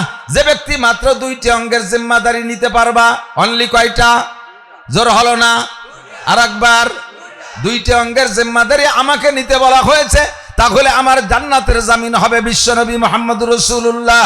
আল্লাহর নবী যদি কের জান্নাতের জামিন হয়, ওই লোকটার কি আর জান্নাত নিয়ে কোনো টেনশন আছে? কথা বলেন আছে? বর্তমান সময়ের বাংলাদেশের প্রধান ডক্টর ইউনূস সাহেব, প্রধান উপদেষ্টা, উনি যদি আপনাদের বল্লভদী গ্রামের কাহারও চাকরির দায়িত্ব নেয়, তাহলে তার চাকরি নিয়ে কি আর টেনশন থাকার বিষয়? নবী পাক আপনার আমার জান্নাতের দায়িত্ব নিয়েছে, দুইটি অঙ্গের জিম্মাদারি আমাকে নিতে বলছে। যুবক, একটু কষ্ট করে নাও। 1 নম্বরে মা বাইনা লাহিয়াইহি, 2 নম্বরে মা বাইনা রিজলাইহি। 1 নম্বরে 2 মাড়ির মাঝখানে ছোট্ট অঙ্গ জিহ্বা, 2 নম্বরে 2 রানের মাঝখানে ছোট্ট অঙ্গ শরমগা, এই দুইটারে হেফাজত করো। নবী পাক বলেন আলিনুল কালাম, মিষ্টি মিষ্টি কথা বলবা, নরম নরম কথা বলবা, কেউরে কটাক্ষ করে কথা বলবা না, কথা দিয়ে মানুষকে কষ্ট দিবা না। 2 নম্বর ওয়াজ, 3 নম্বর ওয়াজ। 1 নম্বরে আতিমুত তাআম, 2 নম্বরে আলিনুল কালাম, 3 নম্বরে আফসুস সালাম, 1 নম্বরে আলী আতিমুত তাআম, 2 নম্বরে আলিন, 3 নম্বরে আলিনুল কালাম, 4 নম্বরে সল্লু বিল লাইলি ওয়ান নাসু নিয়াম। মানুষ যখন ঘুমিয়ে থাকবে তুমি সেই সময় একটু উঠে যাও। তাতাজাফা জুনুবুহুম আনিল মাদাজি ইয়াদউনা রাব্বাহুম খাওফান ওয়া তামা। সব মানুষ ঘুমিয়ে আছে, ওই সময় ওইটা 2 রাকাত নামাজ পড়ে মালিকের কাছে হাত তোলো আল্লাহ। এখন চাওয়া চাইর কোনো ভিড় নাই, চাওয়া চাইর কোনো ভিড় নাই। যখন ভিড় থাকবে না সেই সময় আমি একা গেলে সেই কাজটা যত সুন্দর হবে, ভিড়ির মধ্যে গেলে সেরকম হবে না। আজকে আমার মাদ্রাসার কাজ নিয়ে একটা কাজ নিয়ে ডিসি স্যারের কাছে গেছি গোপালগঞ্জ, যাইয়ে দেখি 500-600 মানুষ দাঁড়ানো রয়েছে। আমাকে উনি যদি জানে যে মৌলানা নাসির সাহেব আছে, সবার আগে প্রাধান্য দেবে, কিন্তু ওনার এমার্জেন্সির ভিতরে, জরুরি বৈঠকের ভিতরে আমি এই ডিস্টার্ব করতে পারি না। যখন ভিড় দেন অতটা গুরুত্ব নাও দিতে পারে, টুক করে চলে আসছি কথাবার্তা না বলে। পিয়নের সাথে বলছি সময় মতো সুযোগ মতো স্যারের সাথে আমার একটু যোগাযোগ করাই দিবা, স্যারের একটু দাওয়াত দেবো, মাদ্রাসার একটু কাজ আছে। আপনি দুনিয়ার দিক দিয়ে এরকম নির্জন মুহূর্তটা খুঁজি, যাতে একা গেলে সেই সময় কাজটা সুন্দর হয়। সব সময় সজাগ অবস্থায় হাজারো লাখো মানুষে চায়, তাতে আমার আল্লাহ বিরক্ত হয় না। ভিড় হয়ে যায় এ কারণে আমাকে স্মরণ করতে পারে না, এরকম দুর্বল আল্লাহ আমার না। আমার আল্লাহ কোটি কোটি মানুষ একসাথে চাইলেও তার ভিতরে প্রত্যেককে আলাদা আলাদা ভাবে লক্ষ্য রাখার যোগ্যতা রাখে কি রাখে না? তবে যখন সব মানুষ ঘুমিয়ে আছে, আপনি ওই সময় একটা আল্লাহ একটা আদর নিয়ে যাইতে পারেন। ও রব্বুল আলামিন, দেখো ঘুমের সময় সব মানুষ ঘুম, আমার যে মহা বিপদ, এই বিপদ নিয়ে আমি ঘুমাইতে পারি নাই, আমি চলে আসি, রব্বুল আলামিন আমার জীবনের সব গুনাহগুলো আগে মাফ করে দাও। আল্লাহ, আব্বা মা আমাকে জীবন ভরে লেখাপড়া শিখাইছে, লক্ষ লক্ষ টাকা আমার পিছনে খরচ করছে, এখন সরকারি কোনো চাকরি পাই না, আয়ের কোনো উৎস পাই না, বৃদ্ধ আব্বা আমাকে কি করে আমি ইনকাম করে খাওয়াবো? রব্বুল আলামিন তুমি আমার আয়ের সোর্স খুলে দাও। আরে রাজা বাচ্চা, এমপি মন্ত্রী আর শিল্পপতি, রাষ্ট্রপতি, কোটিপতি, ভগ্নিপতিকে পিছনে দৌড়াইয়া লাভ নাই। ওই রাত্রে তুমি আল্লাহ পাক রব্বুল আলামিনের কাছে হাত তুলে চাও। আল্লাহর রাসূল বলেন মান হাফাজা আলাস সালাওয়াত, এ যুবক আমার দিক তাকাও, রিজিকের জন্য তুমি কত জায়গা দৌড়াইছো, তোমাকে সহজ একটা আমল শিখাইয়া দেই। এই আমল রেগুলার করলে ইনশাআল্লাহ আল্লাহ পাক রুজির বরকত বাড়াইয়া দিবেই দেবে। নবী পাক বলেন মান হাফাজা আলাস সালাওয়াত, যে ব্যক্তি 5 ওয়াক্ত নিয়মিত নামাজ পড়ে, আকরামাহুল্লাহু বিখামসি খিসাল, আল্লাহ পাক তাকে 5টি পুরস্কার দান করেন। 1 নম্বরে নাম্বার 1, 1 নম্বর একেবারে নাম্বার 1, 1 নাম্বার ইরফান গুজিকুল আইশ, নামাজি ব্যক্তিকে আল্লাহ তাআলা রুজির অভাবের মধ্যে ফেলে না। 1 নম্বর তোমার রুজির অভাব দূর করার জন্য নামাজি হবে 1 নম্বর আমল। নামাজি ব্যক্তিকে আল্লাহ রুজির অভাব রাখে না। 2 নম্বরে আযাবুল কবর, 5টা পুরস্কারের 2 নম্বর পুরস্কার হলো নামাজি ব্যক্তিকে আল্লাহ কবর আযাব দেয় না। কবরে আযাব আর কবরের শান্তি, এটা কি সত্যি কথা না মিথ্যে কথা? এ কি হুজুররা বাড়িতে নি কয় নাকি? আমার আব্বার বানায়নি কথা নাকি? আযাবুল কবরে হকুন কলা মুহাম্মদুর রাসূলুল্লাহ সাল্লাল্লাহু আলাইহি সাল্লাম, হুজুর বলেছেন কবর আযাব হক, বাঁচার আর কোনো আমল নাই। 100 হজ আছে, ওই দিয়ে আলাদা পুরস্কার, 1000 খতমে কোরআন আছে, তাই দিয়ে আলাদা পুরস্কার, তোমার কোটি কোটি টাকা যাকাত দেওয়া আছে, তাই দিয়ে আলাদা পুরস্কার, বছর ভরে সিল্লা লাগাইছো, এর আলাদা পুরস্কার, 24 ঘন্টা জিকির করছো, এর আলাদা পুরস্কার। কবর আযাব থেকে বাঁচতে হলে একমাত্র নামাজ ছাড়া বিকল্প কোনো আমল নেই। কবর আযাব থেকে বাঁচতে হলে, কবর আযাব থেকে, যদি কবর আযাবকে বিশ্বাস করেন তাহলে ইয়াকিন রাখেন কবর আযাব থেকে বাঁচার আমল কি? একটু মুখে বলবেন। কিয়ামতে যাতে অস্বীকার করতে না পারেন আর আমাকে পর দোষারোপ না করতে পারেন, এই জন্য মাঝে মাঝে মস্ক করাই। আপনারা কিয়ামতে ধরবে যে এই কবর আজাবের, কবরে গেলেই ধরবে এই কবর আজাব আসছে, তুই শুনিস নেই কোনোদিন, হুজুরটা কই নেই যে কবর আজাব থেকে বাঁচতে এলি নামাজ লাগবে। সেই সময় কী করবেন জানেন, আরে এই হুজুর খালি দুনিয়ার ভাও গল্প সল্প করি ডৌডৌরি কাটায় গেছে। আল্লাহ চেনো না তুমি আমি কত ভালো মানুষ। যদি হুজুররা খালি নামাজের কথা একটু টাইট করে কত, তাহলে কি আমি নামাজ না পড়ি ছাড়ি? আমি কত ভালো মানুষ জানো না? ফেরেশতারা কত তোমার সুফা খসা ফেলা দেবেন। তুই ওই জায়গার নামাজের কথা, নামাজে কবর আজাব থেকে বাঁচায়, এই কথা তুই নিজে মস্ক করছিস। বিশ্বাস না, ইকরা কিতাবাকা, তোর কিতাবখান খুলে দেখ, দেখ তোর কিতাব খুলে দেখ। কাফা বিনাফসিকাল ইয়াওমা আলাইকা হাসিবা, আজকে হিসাবের জন্য তোর আমলনামায় যথেষ্ট, সব আমলনামায় লেখা আছে। জোরে বলেন আছে না নাই? আমলনামা খুঁজে বের করতে আপনার কোনো স্টিলের আলমারি খোঁজা লাগবে না, দুনিয়ার কোনো কিরানিয়ার মোহরি লাগবে না। আল্লাহ পাক বলেন ওয়া কুল্লু ইনসানিন আলজামনাহু তাইরাহু ফি উনুকি অনুখরিজু লাহু ইয়াওমাল কিয়ামাতি কিতাবান ইয়ালকাহু মানসুরা। যার যার আমলনামা তার গলায় ওই মরণের সময় ঝুলোই দিয়ে ফেরেশতা রিটার্ন করে চলে যাবে। রব্বুল আলামিন এই আমলনামা কি করব? কয় যাত্রা তার গলায় ঝুলোই দিয়ায়, কয় আলাদা এক জায়গায় রাখি, কয় না ওর মধ্যে গন্ধ করছে, কুইয়ে গন্ধ, ওর গলায় থুইয়ায়। সুদিয়ে গন্ধ, ঘুষিয়ে গন্ধ, জিনার গন্ধ, ব্যভিচারের গন্ধ, আইল ঠেলা গন্ধ, জাল দলিল করা গন্ধ, মিথ্যে সাক্ষী, মিথ্যে মামলা করা গন্ধ। বাংলাদেশের চৌকা লাগে টাকা কুড়োই গুছায় বস্তা বই নিয়ে কানাডারে ঢাইলি দিছে, এতে গন্ধ। কানাডা চেনেন না? দেশের নাম কানাডা। বাংলাদেশের চৌকালারা টাকা পায়নি, সব টাকা চলে গেছে কানাডার কাছে। এতে একটা গন্ধ হয় না? সব গন্ধর গলায় ঝুলোই থুয়ে দেবে, আর সেদিন খুলে বের করে বলবে। আজকে আমি মস্ক করাই দিছি, কবর আজাব থেকে বাঁচার উপায় একমাত্র আমলের নাম কি বলছেন তো সবাই? দূর, বিশ্বাস হয় না তার কি হবে? নামাজ যদি বিশ্বাস হয় যে কবর আজাব থেকে বাঁচার আমল নামাজ, আর কবর আজাব হক, এ কথা যদি একই হয়, তাহলে একটা মানুষ আর মনের ভুলেও নামাজ ছাড়তে পারে না। যারা নামাজ পড়েন না তারা কবর আজাব বিশ্বাস করেন না। আমি 1 কোটি বার বলতে পারি, যারা নামাজ পড়েন না, খোদার কসম তারা কবর আজাব বিশ্বাস করেন না। ফাসাউফা তারা ইজান কাশাফাল গুবারো আবারসুন তাহতা রিজলিকা আম হিমারো। অন্ধকার কেটে গেলে দোস্ত বুঝবা তুমি ঘোড়ার পিঠে বসা না গাধার পিঠে বসা। দুনিয়ার থেকে বুঝতে পারতেছি না।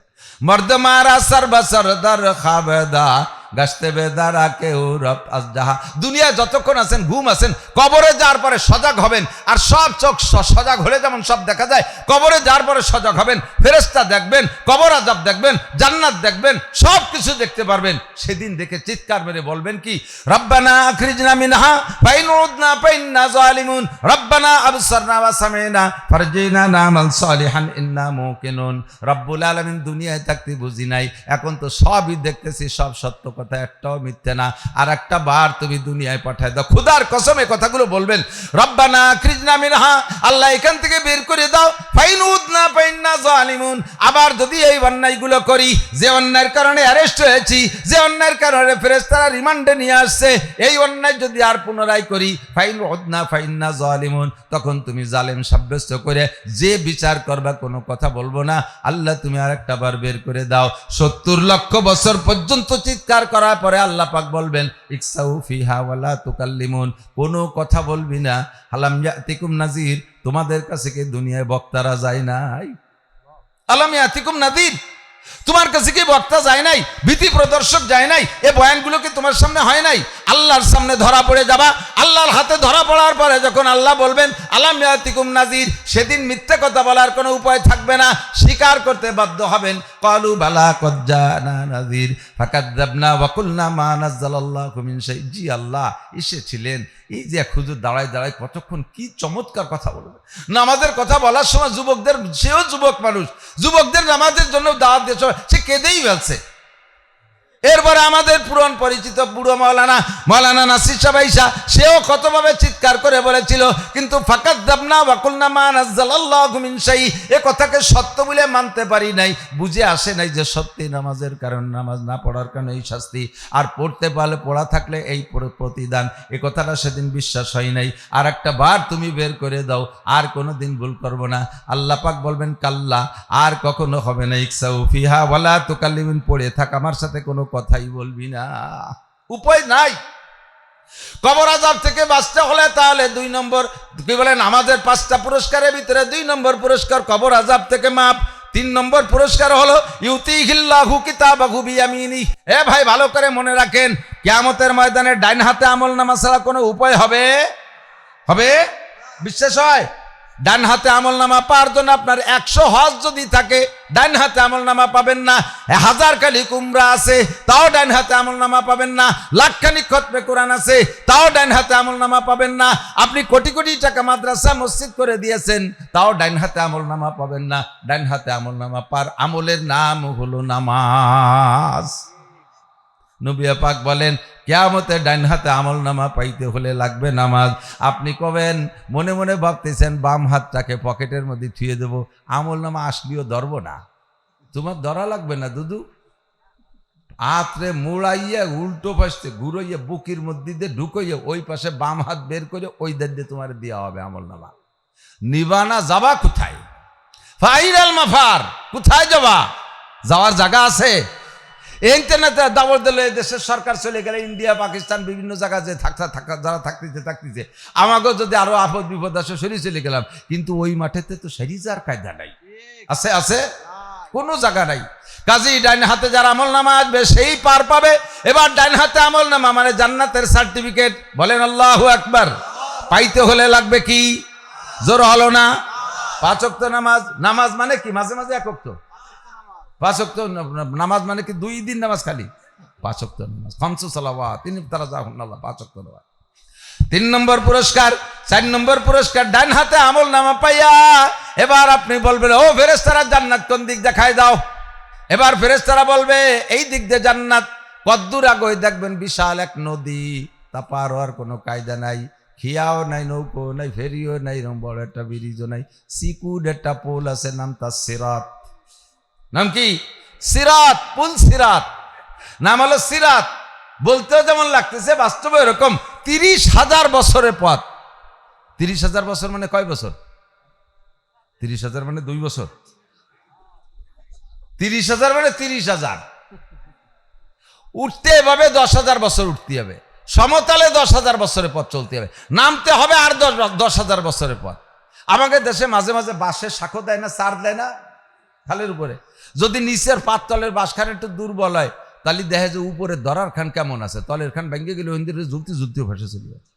এই বুলসিরাতের এই জায়গা যাই এদেশে দন্নার বাস্ত নাই, আর নিচের দাদা তার মধ্যে পাও দেওয়া যায় না। চুলের চাইতে চিকুর আর হীরার চাইতে দাঁড়, ওরবার পাও দিলি কাঠি বুড়িয়ে যাবে।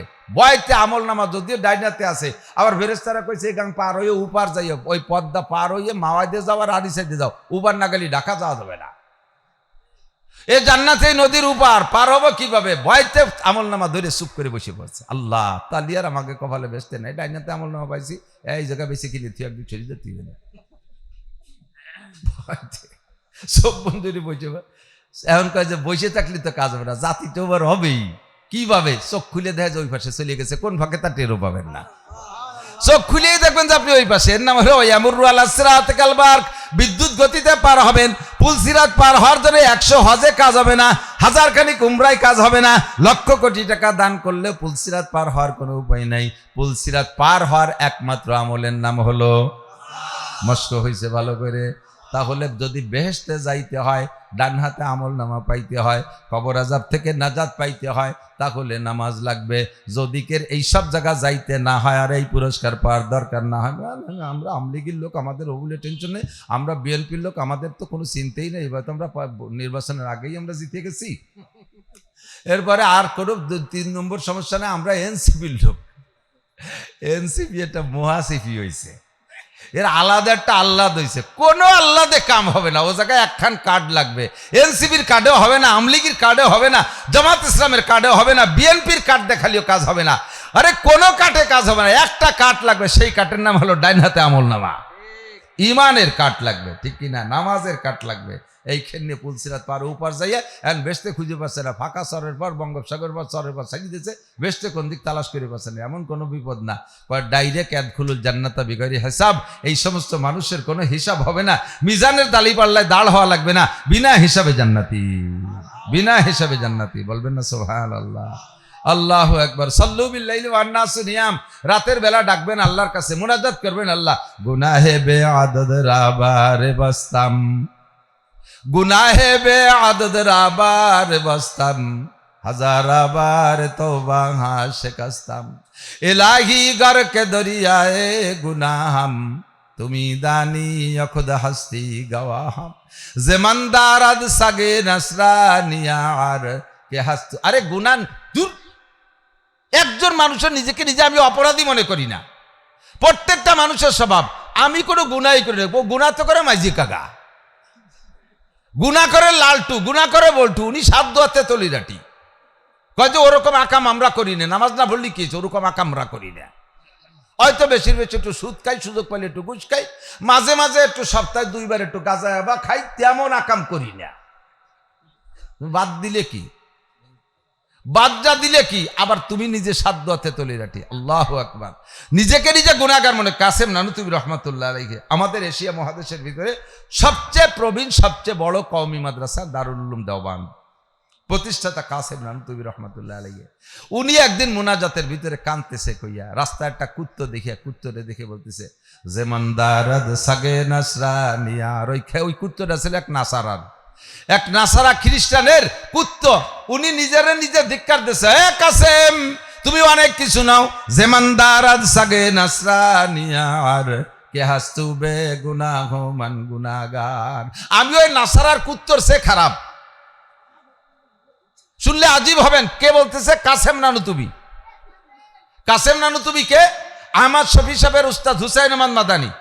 হুসাইন আহমদ মাদানী রহমতুল্লাহ আলাইহির উস্তাদ মাহমুদুল হাসান দেওবন্দি। মাহমুদুল হাসান দেওবন্দির উস্তাদ কাসেম নানুতুবি। আশরাফ আলী থানবী, তারপরে ইলিয়াস রহমতুল্লাহ আলাইহি, জাকারিয়া রহমতুল্লাহ আলাইহি, এর কয়জনের নাম?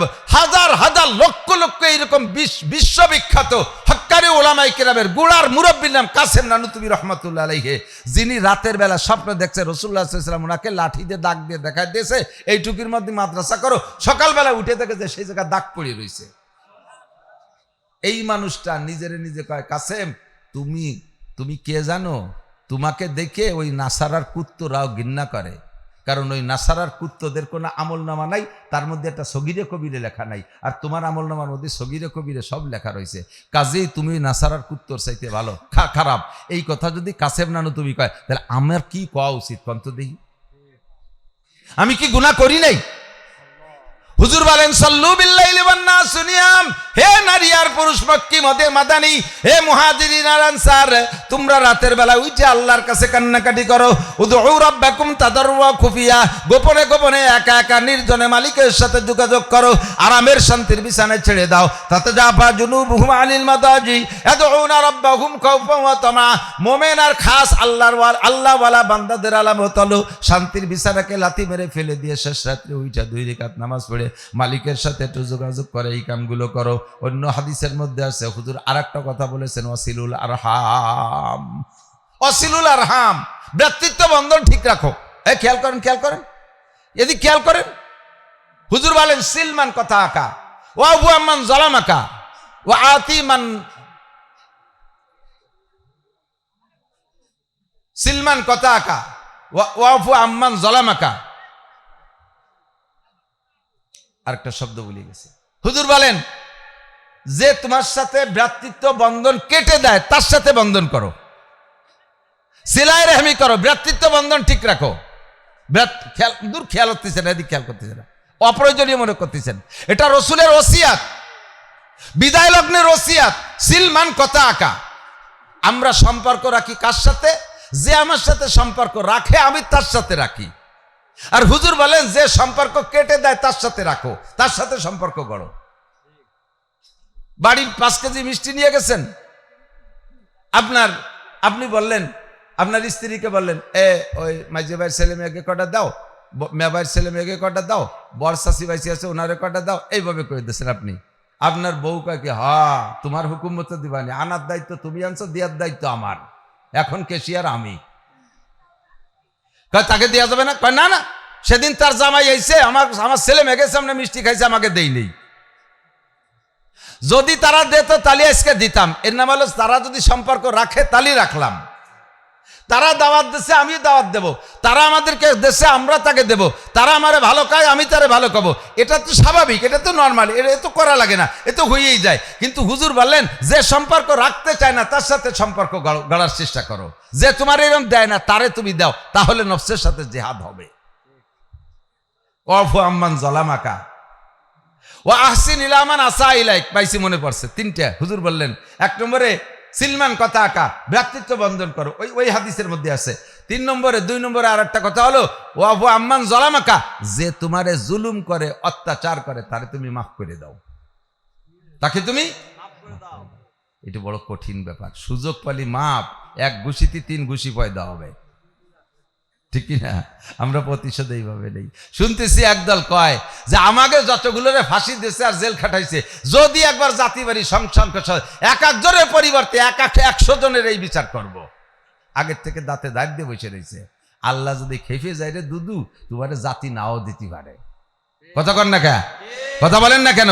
এমন এক পেছে ফেলাই দেবে যেই পেছের কারণে তুমি একেবারে 7 দরবা 1 ইঞ্চি মাত্র আছে, এই 1 ইঞ্চি থেকে স্লিপ করে 7 তবক জমিনের নিচে ডাবাই দিতে পারে। পারে কি পারে না? ক্ষমা করার চেষ্টা করো। ওয়া আতি আম্মান লাম ইউতিক, আর তুমি তাকে দাও যে ওয়াহসিন ইলা মান আসা ইলাইক, যে তোমারে ক্ষতি করে তারে তুমি উপকার করো, যে তোমারে ক্ষতি করে তারে তুমি উপকার করো। হুজুর আলাইহিস সালাতু ওয়াস সালামের মাদানী নসিহত প্রত্যেকে যেন বলতে বলতে সরে চলে আসছি। আলিনুল কালাম, মিষ্টি ভাষায় কথা বলো, বেশি বেশি একে অপরকে সালাম করো, গভীর রাত্রে জেগে ইবাদত করো, 5 ওয়াক্ত নামাজ নিয়মিত পড়ো। পড়বো তো ইনশাআল্লাহ? এই যে ছোট ছোট আমলগুলো করছি, করা যাবে না ইনশাআল্লাহ? আল্লাহ পাক আমাদের তৌফিক দেয়। ওয়াজের দিকে যাইনি, তো কিদে যেন কোয়ান্তে ঝরি চলে গেছি, স্লিপ করে এদিক ওদিক দেখালি দৌড়ে আসলাম। এদিক তাকান। মানুষের জীবনের একটা শুরু আর একটা শেষ আছে, আছে না নাই? আমাদের প্রবাদ বাক্য আছে, খেয়াল করেন, যার শুরু ভালো তার শেষ ভালো, যার শুরু ভালো তার, আর যার শেষ ভালো তার সব ভালো, যার শেষ ভালো তার সব ভালো। বহুত ভালো কাজ আমাদের পিছনের নেতারা করছে, বহুত ভালো কাজ করছে, শেষ ভালো না থাকার কারণে সব আমরা অস্বীকার করে হয়েছি। ঠিক কি ঠিক না? কিছু করে নাই, আর কিছু করে নাই, কিছু করে নাই, একেবারে কিছু করে নাই তারা বহু কিছু করছে, কিন্তু শেষ ভালো না থাকার কারণে সব আমাদের থেকে চলে গেছে। এই জন্যই বলা হয় যার শুরু ভালো তার শেষ ভালো, যার শেষ ভালো তার সব ভালো। আল্লাহ পাক রব্বুল আলামিন কুরআন শরীফের একটা আয়াত আমারে শুরু এবং মধ্যম এবং শেষ 3টে জিন্দেগির ইশারা করেছেন। প্রত্যেকটা মানুষ, আমরা জীবনে 2-4 বার মানুষ মাটি দিছি না? আপনারা মানুষে মাটি দিয়েছেন? মানুষে মাটি দেন নাই, কবরে মাটি দেন নাই, এরকম কেউ আছেন নাকি? আমার মনে হয় নাই। আশা করি ছোট বড় সবাই এখানে যারা আছেন 2-4টে মানুষে মাটি দিয়েছেন। মাটি দেওয়ার সময় একটা দোয়া পড়েন না? কি পড়েন? মিনহা খালাকনাকুম ওয়া ফিহা নুঈদুকুম ওয়া মিনহা নুখরিজুকুম তারাতান উখরা। আজীব কথা। মানুষকে মাটি দেওয়ার সময় এই 3টে কথা আমি বলি, কোরআন শরীফের আয়াত। এই কথাগুলো ওই মরা মানুষকে শোনানোর জন্য নয়, কারণ যিনি মারা গেছেন তিনি তো চলেই গেছেন। তারে পুরো 30 পারা কোরআন শরীফ পড়ে এখন যদি ওয়াজ করি 1 পয়সার কোনো লাভ তার হবে? ইজা মাতাল ইনসানুন কথা আনহু আমালুহু, মানুষ মারা গেলে তার সব আমলের দরজা বন্ধ হয়ে যায়, কোনো আমলের দরজা তার খোলা থাকে না। আমরা মুসলমানরা এই সিস্টেম পালন করি না যে কবরে যাচ্ছে 1000 বছর থাকবে, 2 কোরআন শরীফ দিয়ে দাও, বসে বসে পড়বে না। 2 জায়নামাজ দিয়ে দাও, কবরে বসে বসে এতদিন কি করবে? নামাজ কালাম পড়বে না। একটা মোবাইল দিয়ে দাও, আমরা এমবি ভরে দেবো, ওর মধ্যে বসে বসে দেখবে না। এতদিন বসে কি হবে? এরকম নাকি? আমাকে ওই জায়গা হিন্দু মারা গেছে, তার সে বলে মরার সময় ওসিয়ত করে গেছে যে মুসলমানকে মতো আমারে মাটি দিস, পুড়াইস না। তো তার ছেলে মেয়েরা ওইভাবে সত্যি মাটি দিয়েছে। দেওয়ার সময় 4 আনা পয়সা, 4 আনা চেনেন তো? মুরব্বীরা তো 4 আনা চেনেন। 1 টাকা 4 হবে, 1 কি 4 আনা, 4 আনা পয়সা আর 2 প্যাকেট বিড়ি আর একটা মেজ আর একটা তাস দিয়ে দিছে, 1 প্যাকেট তাস। যে বসে বসে এতদিন কি করবে? ওর মধ্যে বসে বসে কাজ করতে, বিড়ি খাবে আর তাস খেলবে। এমন কোনো ব্যবস্থা আছে নাকি কবরে? এই লম্বা একটা টাইম কবরে থাকতে হবে। ও দোস্ত, মানুষে যারে মাটি দিচ্ছি তাকে উদ্দেশ্য করে আমরা বলি মিনহা খলাকনাকুম। কথা তো আল্লাহর, কথা কার? আমাদের কথা। আমরা নাকেল, আমরা নকল করতেছি। আল্লাহ পাক বলেন, হে মানুষ, মিনহা খলাকনাকুম, যেই মাটি তোমারে দেওয়া হচ্ছে এই মাটি থেকে তোমারে বানানো, এই মাটি থেকে তোমারে বানানো। অফিহা নুঈদুকুম, দুনিয়ায় কিছুদিন ঘুরে আবার তোমারে মাটির মধ্যে এনেই ছাড়বো। আর মাটি পর্যন্তই শেষ না। মিনহা নুখরিজুকুম তারাতান উখরা। খুব খেয়াল করতে হবে, দিক তাকান। আল্লাহ বলেন মিনহা খলাকনাকুম, মাটি থেকে মানুষ বানাইছে। কি থেকে? কি থেকে? মাটি থেকে। মানুষ দামি না ফেরেশতা দামি? হুজুর বলছে খেয়াল করেন নাই, মানুষ দামি, মাটি কি বলে ফেরেশতা দামি না মানুষ দামি? জিন দামি না মানুষ দামি? দুনিয়ার এমন কিছু নাই, এমন কিছু নাই আল্লাহ পাক রব্বুল আলামিনের পরে যে মানুষের চাইতে দামি আর কেউ। সমস্ত সৃষ্টিকে আল্লাহ তাআলা মানুষের খেদমতের জন্য বানাইছে। কাবা ঘরের চাইতে মানুষের দাম বেশি। হাদিসে আসছে, যদি কোনো ব্যক্তি, কোনো মুসলমান আর এক মুসলমানের এগেনস্টে মিথ্যা সাক্ষী দিয়ে তারা বিপদগামী করে, কোর্টে যায় মিথ্যা সাক্ষী দিয়ে তারা বিপদগামী করে, সে কাবা ঘরকে শত্রুতাই করে 36 বার বাংলি যে গুনাহ, তার চেয়ে বেশি গুনাহ কামাই করলো। আমাদের দেশের মুসলমানরা তো মিথ্যে সাক্ষী দেয় না। মিথ্যে সাক্ষী দেয় না, মিথ্যে সাক্ষী ছাড়া জানেই না, সত্যি সাক্ষী জানেই না। কতক্ষণ এক মুসলমান আর এক মুসলমানকে হারানোর জন্য, মামলায় হারানোর জন্য মিথ্যে সাক্ষী দেওয়া, আল্লাহর কাবা ঘরকে শত্রুতাই করে 36 বার ভাঙলে যে গুনাহ সেই গুনাহ। তাহলে কি বলেন, কাবা ঘরের 36 বারের চাইতে একজন মুসলমানের ইজ্জতের দাম বেশি, ঠিক কিনা?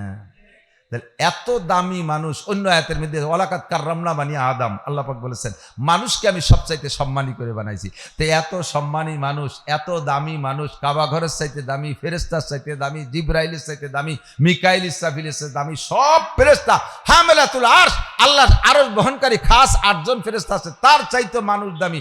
এই মানুষকে বানানোর দরকার ছিল হীরা, কাঞ্চন, মণি, মুক্তা, কমপক্ষে সোনার উপর দিয়ে, ঠিক না? তা বানাইছে কি দিয়ে?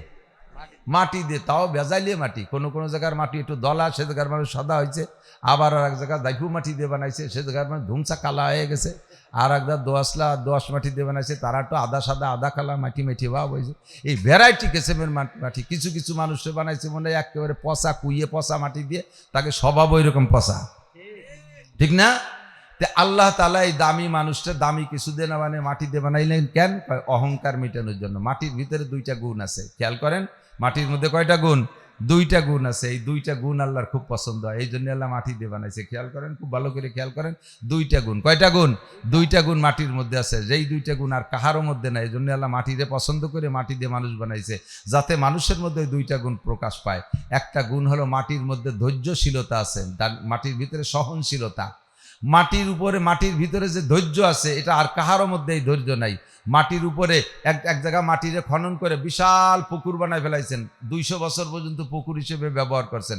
এই 200 বছর পরে যাইয়া সেটারে ড্রেজার দিয়ে ভরাট করে দিয়ে, বালি দিয়ে সমান করে সে জায়গা 50 তলা দালান উঠে দিয়েছেন। মাটিতে কি কোনোদিন কইছে মিয়া তোমার কোনো হিতায়াত জ্ঞান আছে? বেবোধ কোথাকার, জীবনে মায়া বলতে কিছুই নাই। আগে কয়বার বেটা খুশি আমার এতদিন কিন্তু বইয়ের বানাইছো, আর একটু সমান হয়ে তাহলে 2 বছর দেরি দিলে না, দেরিয়তি দিলে না, ধরি এই 150 তলা দালানটা উঠে দিচ্ছ। তুই 2 মন বইয়ে দেখছিস কিরমটায়? মাটি থেকে এই কথা কইছো কোনোদিন? এই যে পেঁয়াজের সময় একরকম চাষ দিচ্ছেন, পাটের সময় আর একরকম চাষ দিচ্ছেন, মাঝে ধান লাগানোর জন্য আর একরকম চাষ দিচ্ছেন। মাটি থেকে কোনোবার কইছে মিয়া তোমার গায়ে তো একটা নখের কুরানিও সয় না, আমার এইভাবে ফাড়িয়ে ফিরিয়ে চৌচির করতেছে? কোনোদিন কইছে? মাটির উপর দিয়ে রেল লাইন বানাচ্ছেন, মাটির উপর দিয়ে জীবন ভরে হাঁটতেছেন, মাটি থেকে কোনোদিন কয় না মিয়া এখন মাটির তল দেওয়াটা আমরা তোমাকে মাথার পর থাকবো, এ কথা কোনোদিন কয় না। মাটির ভিতরে ধৈর্য আল্লাহ তাআলা দিয়েছে, কতক্ষণ, ঠিক না? 2 নম্বর মাটির আর একটা গুণ হলো মাটিরে যা দেবেন সে তার চেয়ে বেশি দেয়। মাটিরে যা দেবেন তার চেয়ে বেশি দেয়। মাটিরে 1 কেজি পেঁয়াজের বীজ দেবেন, মাটিতে আপনারা 40 মণ 20 মণ পেঁয়াজ দেবে। 1 কেজি পাটির বীজ দেবেন মাটিরে, মাটি আপনারা 20 মণ পাট দেবে। মাটিরে একটা কাঁঠালের আটি দেবেন, আপনার একটা গাছ দিয়ে 100 বছর কাঁঠাল দেবে। মাটিরে একটা নারকেল দেবেন, আপনার একটা গাছ দিয়ে তাতে 50 বছর নারকেল দেবে। কতক্ষণ, ঠিক কি ঠিক না? ওরে যা দেবেন তার ভিতরে ফলায়। একটা ধান দেবেন, 7টা গাছ দেবে। ফিকুল্লি সুম্বুলাতি মিয়াতু হাব্বা, প্রত্যেক গাছের মাথায় 100 করে ধান দেবে। একটা ধান দিলে মাটিতে 700 ধান দেয়। এই আমানতদারি মাটির মধ্যে আছে। আর আগুনের ভিতরে সম্পূর্ণ বিপরীত। কথা বলেন, আগুনের ভিতরে একটা ধান দিলে 500 ধান হয়, যেটা দেবে সেটারও পুরো ছাই বানায় ফেলায় দেয়, ঠিক না? মাটির আগুনের ভিতরে নম্রতা আছে, অহংকার এখানে ছাড়িয়ে দিলেও নিচের দিক যায় না, উপর দিক যায়, ঠিক না? আগুনের ভিতরে অহংকার। জিনকে বানাইছে, শয়তানকে বানাইছে আগুন দিয়ে, তার ভিতরে খেয়ানো, তার অহংকার আছে।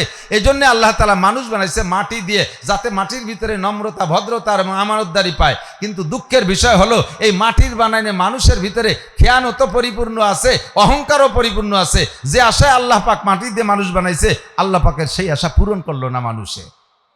যুবকরা বেয়াদবি করে, যুবক থাম, জ্ঞান দেয়া লাগবে না, বাসা পাল্টায় দিছে। আগে তো আমাদের আমরা যখন ছোট ছিলাম মুরব্বীরা ধমক দিলি ভয়তে কোন দিক দিয়ে কিনা কোন দিক দৌড়বে তার ঠিক ছিল না। মুরব্বীরা কথা কন না কেন, একটু কাছের করি একটু মাইটিয়ে করি খেলতেন, মনে আছে? যদি বড় কাকা মাঝে কাকা আসতো, ওরে বাবা পার শব্দ শুয়ে ফেন খুলিয়ে তুইয়ে স্যান্ডেলের তো ছেলেই না, বাগান ছিঁড়ে 3 মাইল দৌড়তাম, 2 দিনের মধ্যে বাড়ি যেতাম না। এই ছিল আগেরই অবস্থা। আর এখন ছেলে আর বাপে একসাথে মার্বেল খেলে। আগে পোলাপান যখন একটু বিড়ি সিগারেট খাওয়ার শুরু করতো, যখন মানে সবক নেছে, প্রথম একটু বিড়ি খাওয়া সবক নেছে এর কাছে, তখন একটু পলায় খাইতো। মুরব্বীকে দেখলি পারা মুটির মধ্যে এরম পেঁচাই এভাবে কি দেখি আর টের পাতো না, কোন জায়গা ফেলাইছে তা আল্লাহ ছাড়া কেউ জানে না, ঠিক না? আর এখন সেই ছেলে পেলে কেমন হয়েছে, বাপরে কয় আব্বা সিগারেট আছে নাকি?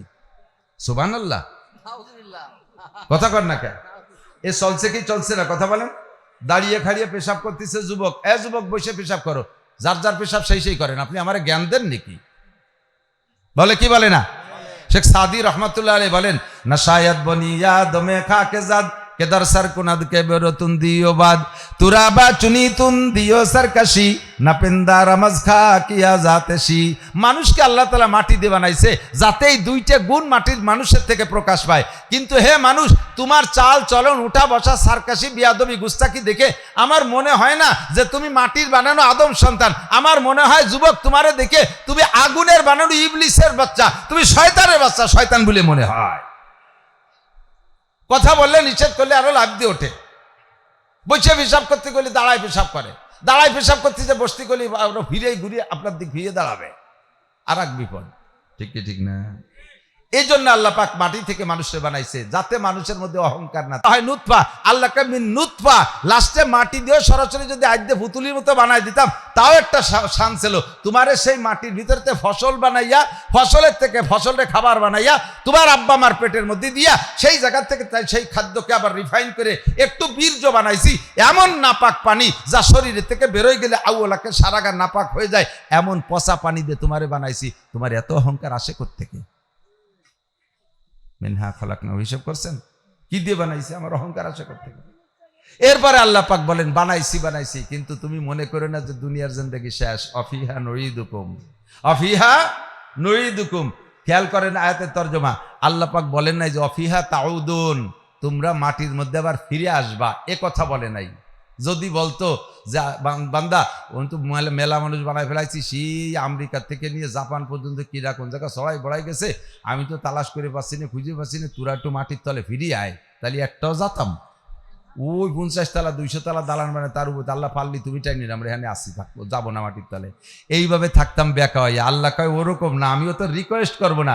অভিহা নুইদুকুম, যে যেখানে থাকিস 100 তলা দালানের উপরে থাকলেও তাকে টান দিয়ে মাটির মধ্যে আনা হবে। গাছের উপরে উঠিস মাটির নিচে আনা হবে। বিমানে চড়ে থাকিস মাটির মধ্যে আনবো। চাঁদের দেশে চলে যাস মাটির মধ্যে আনবো। মঙ্গল গ্রহে চলে যাস মাটির মধ্যে আনবো। অফিহা নুইদুকুম, আমি তোমাদের অনুরোধ করে আসতে বলবো না, আমি মাটির মধ্যে এনেই ছাড়বো। প্রমাণ, রাজা বলেন, বাদশা বলেন, যা এমপি বলেন, মন্ত্রী বলেন, ডিসি বলেন, এসপি বলেন, সচিব বলেন, মহাসচিব বলেন, শিল্পপতি বলেন, কোটিপতি বলেন, কেউকে তার দালানে আল্লাহ থাকতে দেয় নাই, সবাইকে কান ধরে মাটির নিচে নিয়ে ছাড়ছে। আমিনা অফিহা নুইদুকুম। এরপরে কয় আইসি মাটির তলে, যেহেতু আর তো বাইসে গেলাম, আর কোনো ঝামেলা নাই। আল্লাহ কয় অমিনহা নুখরিজুকুম, সেদিন সে জায়গা আল্লাহ তাআলা বলেন নাই অমিনহা তাখরুজুন, তোমরা মাটির থেকে বেরোয় আসবা। হাসরের মাঠে আল্লাহ ডাক দিয়ে বলবেন না যে বান্দা কে কোন জায়গা মরছিস, মেলা দিন আগের থেকে মরামরি শুরু করছিস, আমি তো তালাশ করে পাচ্ছি না কে কোন বাগানে আসিস, তোরা একটু উঠিয়ে আইসো না, একটু উঠিয়ে আসো। এইরকম মিঠে কথা দিয়ে আল্লাহ উঠবে না। যদি উঠতে কয় নর্মালি একজনও উঠবে না, কারণ আল্লাহ যদি ডাকে ওখানে ডাইয়ে নিয়ে কেরবেন তা তো ভালোই বুঝিয়ে ফেলাইছে, আকামজা করে মরছি, তাতে উঠলি ফাঁসার চামড়া থাকবে না, এই জন্য কেউ কোনোভাবে উঠবো না, গাতি মেরে পড়ে থাকবো। আল্লাহ কয় ওই ওরকম তেলাইয়ে উঠতে কব না, আমি নুখরিজুকুম, বের করে ছাড়বো। কে কোন জায়গা আছিস ওখান থেকে উঠোই ছাড়বো। ঘাস যেমন গজায় ওই রকম গজাবি। অমিনহা নুখরিজুকুম তারতা নুখরা, আর একটা বার তোমাদেরকে উঠোই ছাড়বো। বিশ্বাস হয়? কথাক্ষণ হয়? মোটেই না। এ কথা মজলিসি বলা লাগে তাই বলতেছেন। যদি আল্লাহর সামনে উঠতে হবে এই কথা শতভাগ বিশ্বাস থাকতো, আর উঠে যে যদি ফাঁকা উঠইছে, আল্লাহ উঠইছে, উঠই নিয়ে ছেড়ে দিয়েছে, যা যে যা পারিস করি বেড়া গিয়ে, এরকমও যদি এটা সুযোগ থাকতো তাহলে এটা কায়দা ছিল। কিন্তু সে জায়গা আবার আর একটা কথা আছে, কয়লা রাসূলুল্লাহ সাল্লাল্লাহু আলাইহি সাল্লাম মা লা ইয়াজালু কদামা ইবনি আদম ইয়াউম, এই মজার জায়গা দিক, লা ইয়াজালু কদামা ইবনি আদম ইয়াউমাল কিয়ামাতি হাত্তা ইউসালান আরবা। আল্লাহ উঠাইয়া 4টি ইমিগ্রেশনে আটকাবে। কয়টা ইমিগ্রেশন? 4টি ইমিগ্রেশন পর্যন্ত যারা বিমান চড়ছেন তারা জানেন ইমিগ্রেশন আছে বিমানে। এটা জায়গা বিশেষ পরিভাষার পার্থক্য। বিমানে ওঠার আগে 4টে চেকপোস্টের নাম রাখছে, 4টি ইমিগ্রেশন। 1 নম্বর ইমিগ্রেশন যদি বিদেশ যাইতে যান তাহলে 1 নম্বর ইমিগ্রেশন আপনার পাসপোর্ট ইমিগ্রেশন, পাসপোর্ট চেক হবে। পাসপোর্টে যদি আপনাকে পাসপোর্টের ভিতরে কোনো ত্রুটি দেখে, কোনোভাবে চুল পরিমাণ ত্রুটি দেখে, আর আপনাকে সামনে এক ইমিগ্রেশনে জাতি দেবে না, ওই জায়গা থেকে ব্যাক করবে। পাসপোর্ট ইমিগ্রেশনে আপনি পাস করছেন। 2 নম্বর ইমিগ্রেশন হবে আপনার লাগেজ ইমিগ্রেশন। লাগেজ ইমিগ্রেশনের ভিতরে, ওর ভিতরে যদি কোনো দুষ্কৃতি কিছু পায়, খারাপ কিছু পাওয়া যায়, তাহলে আপনাকে ওই লাগেজ চেঞ্জ করবে। পাসপোর্ট ঠিক আছে যাইতে দেবে, কিন্তু লাগেজ রেখে দেবে, আপনাকে সামনে বাড়তে দেবে না। 3 নম্বর ইমিগ্রেশন আপনার টিকিট ইমিগ্রেশন। আপনার টিকিটটা ঠিক আছে কিনা, নাকি আপনি বাসের টিকিটে বিমানে উঠতে যাচ্ছেন, ভুয়ো ফাইজলামি করতেছেন নাকি, এই জন্য টিকিট ইমিগ্রেশন। 4 নম্বর ইমিগ্রেশন হবে আপনার বডি ইমিগ্রেশন। পেটের মধ্যে বা সোনা খাইয়ে নিয়ে যাচ্ছ নাকি, ওই দেশেতে বলে সোনা খাইয়ে এসে বাংলাদেশে পায়খানা করে তাই বেশি বেলায় দেয়। কে আইসা দামি গু চিনতে হতে পারেন, সোনা খাইয়া আইসা পেটের মধ্যে সোনা ঢুকেছে নাকি, গাঁজা এবা খাইয়ে এসে বলে এবার অপারেশন করে বের করে, আস্তাগফিরুল্লাহ। তো এই যে ইমিগ্রেশন 4 নম্বর হলো বডি ইমিগ্রেশন। এই 4 ইমিগ্রেশন, 1 ইমিগ্রেশন বাকি থাকতে আপনাকে বিমানে উঠতে দেবে না। কথা কোন ঠিক কি ঠিক না? আমি আটকা খেয়ে গেছিলাম একবার, কয়েক বছর আগে। বাংলাদেশ সরকার, এই আমলিক সরকার থাকতে নির্বাচনের 5-7 দিন আগের থেকে বাংলাদেশের মাহফিল বন্ধ হয়ে দিয়েছে, হুজুররা কোনো মাহফিল করতে পারবে না। তো চিন্তা করলাম যে মাহফিল যখন বাংলাদেশে করতে দেবে না, যারা মাহফিল করতে দেবে না তাকে ভোটই বা দেবো কীর্তি নিয়ে গিয়ে, তো এই দেশেই থাকবো না। সুযোগ পেয়ে চলে গেলাম মালয়েশিয়া ওই নির্বাচনের সময়। তো মালয়েশিয়া যাওয়ার পথে মানে মাহফিলের দাওয়াতে গেছি, আলহামদুলিল্লাহ এই মকসেদপুরের ছেলেপেলেরা ওরা দাওয়াত দিয়েছিল। তো ওখানে যাওয়ার সময় বিমানে উঠবো, সব 3 ইমিগ্রেশনে পাস করছি, কিন্তু বডি ইমিগ্রেশনে ধরা পড়ে গেছি। যখনই আমার বডির দিকে মেশিন ধরে লাল বাতি জ্বলে ওঠে, ক্রিং ক্রিং করে ওঠে। যারা আমার বডি ইমিগ্রেশন করতেছে সবই আমার চেনে, আমার অশোনে, ওরাও লজ্জা পাচ্ছে। ঘটনা কি কইতে তো পারে না, পাবলিকলি তো কত যে সব খুলিয়ে ফেলেন। জামাও খুলিয়ে দেখাইছি, গেঞ্জি খুলিয়ে দেখাইছি, আর তো কিছু খোলার নাই। ফিরে আবার সে সবগুলো পরিটরে বললাম এবার মাপ দি, এবারও মেশিন ধরছে, ক্রিং ক্রিং করে ওঠে। বড় বেকায়দা, সবাই আমার দিক চেয়ে রয়েছে, হুজুর যেন কি আকাম করতে যাচ্ছে এবারে বিদেশ। ভয় পান পরান কাঁপতেছে, আল্লাহ লজ্জাতে যে আবার দৈরি টেনে আটকায় না ফেলে, যে বডি ইমিগ্রেশনে ধরা পড়তেছি কেন, কিচ্ছু নাই পকেটে, চাবি চুবি কলম টলম সব। এর মধ্যে ফেরেস্তা পাল্টে গেল। ওরা যারা এতক্ষণ পরীক্ষা করছে, এই ফেরেস্তা পাল্টা একটা মহিলা ফেরেস্তা পাঠাইছে। এই মহিলা এসে একটা মেশিন এনে আমার দিকে এরকম ধরে একটা লাইট মারলো। লাইট মেরে কয়, হুজুর আপনার বুক পকেটে দেখেন ছোট্ট একটা এই আছে, ডায়েরি আছে। এই ডায়েরির ডায়ালের মধ্যে দেখেন এখন ব্লেড আছে, ওই ব্লেডে আপনার আটকায় ফেলেছে। সত্যি খুলে দেয় যে ডায়ালের ভিতরে একখান ব্লেড, তা পুরন জং পড়ে গেছে, কবে যেন নখ কাটছি কোন জায়গায়, তা ফতে কাটে ফেলালি ক্ষতি হবে বলে ওর মধ্যে দিয়ে দিছি, তার বেরোতে আমার মনে নাই। আমার বডি ইমিগ্রেশন আটকায় ফেলাইছে। আমি আজীব হয়ে গেলাম, আল্লাহ এই মহিলা কত বড় বুজুর্গ। আইসে চাইয়া আমার এই জায়গা থেকে ব্লেড খুঁজে বের করে ফেলাইছে। আমি সেখান থেকে ওয়াজ কালেকশন করছি। দোস্ত, দুনিয়ার মানুষের বিমানের গাড়িতে, বিমানে উঠতে তার আগে একটু বাসে নেয়, খানিক দূর বাসে নিয়ে তারপরে বিমানে উঠায়। তুই এই বাসে উঠার আগে, বিমানের বাসে উঠার আগেই আমাকে 4টে ইমিগ্রেশনে আটকায়। একটা ইমিগ্রেশন বাকি থাকতে আমাকে সামনে যাইতে দেয় না। নবী পাক এই কথাই বলেন, কিয়ামতের মাঠে তুমি আল্লাহ পাক যে উঠাবেন তোমাকে, নুখরিজুলাহুম ইয়াউমাল কিয়ামা, কিয়ামতে উঠানো হবে, উঠায় উন্মুক্ত ছেড়ে দেওয়া হবে না। যার খুশি যেদিকে চলে যাও, দেখো জান্নাত যার কার্ডটা কোন দিকে আছে খুঁজে নাও, অত সস্তা না। 4টি প্রশ্নের জবাব দিতেই হবে, 4টি ইমিগ্রেশনে আপনাকে আটকানো হবে। 1 নম্বরে আন উমরিহি ফিমা আফনা, গোটা জিন্দেগির হিসাব দিয়ে যাও। বহুবার শুনেছেন, একটু ভাবেন তো, আমারই কাছ থেকে মনে হয় 100 বার শুনেছেন এই হাদিস। একটু ভেবে দেখেন আমি কি বলছি এতদিন পর্যন্ত। আজকে একটু নতুন করে ভাবেন। কারাহাবা কলকিয়ারি জুমলা রাস্ত বা খুদা তদবির হিলা কায়রাওয়াস। এই 70 বছর জিন্দেগিতে আমার কোনো কিছুতে কোনো ত্রুটি নাই। আমার জামা কাপড় ময়লা থাকলে আমি নিজে হাতে দিয়ে পরিষ্কার করি, জামাটা আয়রন করে ব্যবহার করি, লুঙ্গিটা পরিষ্কার করে ব্যবহার করি, জুতো জোড়া ময়লা হয়ে গেলে মুসির কাছে নিয়ে কালি করাই। আমার কোনো কিছুতে কোনো ত্রুটি নাই, আমার বেড বিছানা পরিষ্কার, আমার আলনার কাপড়গুলো সুসজ্জিত, আমার খাবার দাবারে কোনো ত্রুটি নাই, দোকানপাটে ব্যবসা করি, মালগুলো কি সুন্দর সাজানো, আমার ঘর বাড়িতে ডেকোরেশন কত সুন্দর করেছি, টাইলস মোজাইক বাথরুম সবকিছু সুন্দর করে করেছি, কিন্তু আমার কোরআন শরীফ পড়া শুদ্ধ নাই, আমার কোরআনকে আমি সুন্দর করি নাই, আমার নামাজকে আমি সুন্দর করে সাজাই নাই, আমার পর্দা পুশিদাকে আমি সুন্দর করে সাজাই নাই, আমার রুজি রেজেকের দপ্তরকে আমি সুন্দর করে সাজাই নাই। দুনিয়ার সব কিছু আমার পরিপাটি, ধর্মের বেলায় আছে আমার সব কিছু অপরিপাটি। একটু চক্ষু বন্ধ করে হাত দেন বাবা। ইংলিশে বুড়ো মানুষ ইংলিশে পত্রিকা পড়ে, সেই ব্রিটিশ আমলে বিএ পাস, গল্প মারে আমি ব্রিটিশ পিরিয়ডের বিএ পাস, ইংরেজিতে অবিরাম, এই রিটার্ডের পরও শীতে শুয়ে শুয়ে বাংলা পত্রিকায় তৃপ্তি পায় না, ইংলিশ পত্রিকা পড়ে। কাকা আলহামদুলিল্লাহটা পড়েন দি, দামা হানিকারটা হাই সাইডি দিয়া সাদরাই করেছি। তা আসেন মসজিদি তবলিগ জামাত এসে মস্ক করতেছে, বইছিলাম ওই না গালে আসে না, এই জায়গা আসলে মুহি প্যারালাইসিস আসে, এই জায়গা আসলে মুখে প্যারালাইসিস। কাকা আত্মীয় বলেন পারি না, দোয়া কুনুত পারি না, কি পারো তাই? তোমাকে ইংরেজি পত্রিকায় কবর জাব মাফ করতে পারবে না, কিয়ামতের ময়দানে তোমাকে ইংলিশ পত্রিকায় পার করতে পারবে না। তোমাকে যা শিখতে হবে, প্রথম ফার্স্ট ইমিগ্রেশন কবরের জিন্দেগিতে, কবরে দিয়া মার রব্বুকা জবাব দিতে হবে, আমা দীনুকা জবাব দিতে হবে, আমান হাদার রাজুলুল্লাযী বুইসা ফীকুম আমান নবিয়ুকা, এই প্রশ্নের জবাব তোমাকে দিতে হবে। দুনিয়ার সবকিছু সুন্দর, এই জায়গায় এসে তুমি কেন অসুন্দর জবাব দিয়ে যাও? 2 নম্বর ইমিগ্রেশন। যুবক আমার প্রাণ প্রিয় বন্ধু, যুবকরা ভালো করে মনে রাখো, আরে এদিক ওদিক খেয়াল করো না, আমার দিক তাকাও। আনসাবাবি ফিমা আবলা, 2 নম্বর প্রশ্ন হবে তোমাকে 70 বছরের জিন্দেগির হিসাব তো আগে হবে, এবার তার ভিতরে থেকে আবার আলাদা একটা টাইম আল্লাহ বের করবে, ওই টাইমটা হলো তোমার যৌবনকাল। যৌবনকাল কোথায় কাটাইছো? ইম্পর্টেন্ট টাইম এইটা। যৌবনকালে ভালো কাজও যেমন বেশি করা যায়, মন্দ কাজও বেশি করা যায়। বাইসাইকেল চালাইয়া উড়াকান দিয়েও যাওয়া যায়, বাইসাইকেল চালাইয়া বিশ্ব ইস্তেমায়ও যাওয়া যায়। কথা বলেন? বাইসাইকেল চালাইয়া তুমি 100 কিলোমিটার দূরে যে কোনো দুর্গা পূজা, কালী পূজা, সরস্বতী পূজা, লক্ষ্মী পূজায় অংশগ্রহণ করতে পারো। বাইসাইকেল চালাইয়া তুমি এখান থেকে সরমুনের ময়দানে যায় সেখানে অংশগ্রহণ করতে পারো। রাতভর বসে বসে তুমি টেলিভিশন ভিসিআর দেখতে পারো। মেসি আর নেইমার খেলা রাতে, শীতের রাত্রে দাঁড়ায় 4 ঘন্টা 5 ঘন্টা দাঁড়ায় দাঁড়ায় দেখেছো, এটা পারো। একটা ম্যাচও তুমি মিস করো নাই। এ কামও যেমন তুমি পারো যৌবনকালে দাঁড়ায় সারা রাত তুমি শীতের রাত্রে তাহাজ্জুদের নামাজও পড়তে পারো।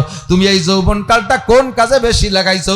আমার কাছে জবাব দিয়ে যাও। যৌবনকাল তোমার আব্বা দেয় নাই, যৌবনকাল তোমার মা দেয় নাই, যৌবনকাল তোমার নেতা নেত্রী দেয় নাই, যৌবনকাল দিয়েছি আমি আল্লাহ। যৌবনকাল রে কোন কাজে লাগাইছো বলে যাও। দার জবানি তওবা করদান শিবায়ে পয়গম্বরিস ওয়াক্তে পীরি গুরগে জালেম মিশাবাদ পরহেজগার। আরে বুড়ো হয়ে গেলে রয়্যাল বেঙ্গল টাইগারও সরমুনের হুজুরের কাছে মুরিদ হয়। সুন্দরবনের রয়্যাল বেঙ্গল টাইগার বাঘ, সেও বসে বসে আল্লাহ বিল্লি আরে সুবহানাল্লাহ সুবহানাল্লাহ পড়ে। কাকা এত বুজুর্গ হলেন কে? আগে লাভ দিলি সামনের দিক 22 হাত যেতাম, এখন লাভ দিলি 3 হাত ফাঁসে যায়, সেটুকু উঠতে দিই না, এই জন্যই বুজুর্গ হয়ে যায়। এই সব বুড়োরা রাত্রি হেসাক ধরায়, নগর কান্দা সালতার বুড়োরা রাত্রি হেসাক ধরায় কাজি ওরা মানুষ। কথা কান? আরে এখন নাই পড়ে গেছে, বিছানে পড়ে বসে আল্লাহ বিল্লি করতেছে, এখন বুজুর্গ অতি ভারী সহজ হয়েছে।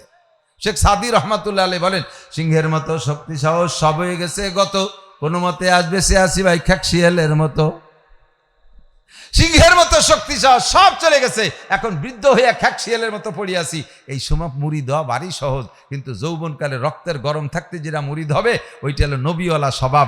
নবী পাক বলেন, আমরা নবীরা কেউ যৌবনকালে আকাম করি নাই। যে যুবকরা যৌবনকালটারে কন্ট্রোল করতে পারবে, আমি তাদেরকে সাথে করে নিয়ে জান্নাতের ভিতরে চলে যাব, আর সে আজিমের নিচে বসায় দেব। এই যৌবনকালের আলাদা হিসেব হবে। একটু বলেন তো, যারা সাবালেগ হয়েছে, সাবালেগের পরের থেকে আজকে পর্যন্ত বুড়ো পর্যন্ত সবাই, আমি সহ সবাই, যারা সাবালেগের পরের থেকে উপরে যাদের বয়স, তাদের জিন্দেগিতে এমন এমন আকাম করা আছে কিনা যে আকামগুলো প্রকাশ করা সম্ভব না।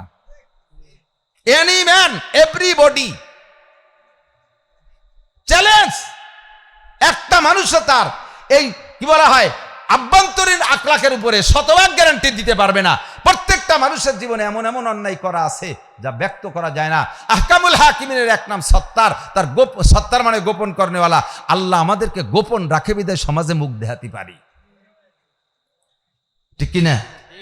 এইটা করছি বেশিরভাগ যৌবনকালে। কোন কালে?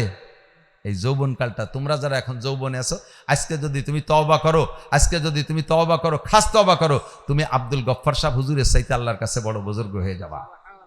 তুমি সরমুনার পীর সাহেবের চাইতে বুজুর্গ হয়ে যাবা।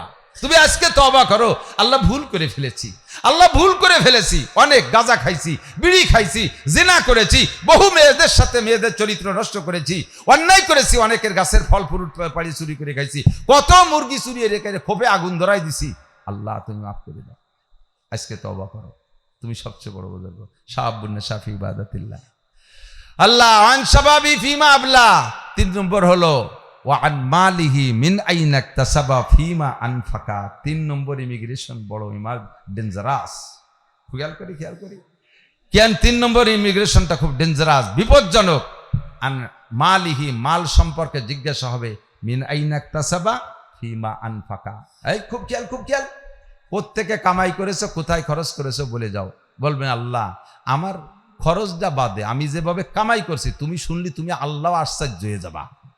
আল্লাহ কয় চেরম আবার কি হয়? কয় যে আমি ভ্যান চালাইছি 8 ঘন্টা রোজা থাকিয়ে, মাথার ঘাম পায়ে চলে গেছে, ভিতরে রসকস কিছু নাই, একটা রোজা আমি রমজান মাসে ছাড়ি নেই, ভ্যান চালাই কামাই করছি। টাকাটা বড় কঠিন হালাল না? কেউকে মনে কষ্ট দিয়ে নেই টাকা, নামাই দেওয়ার পরে বলছে যা দেন সে তাই দেশে, এইভাবে কষ্ট করে কামাই করছি। তুমি বলো আল্লাহ আমার ইনকাম কি হালাল কিনা? হ্যাঁ শতভাগ। খরচ করছো কোথায়? শনিবারে ব্যারাকের কিস্তি দিছি,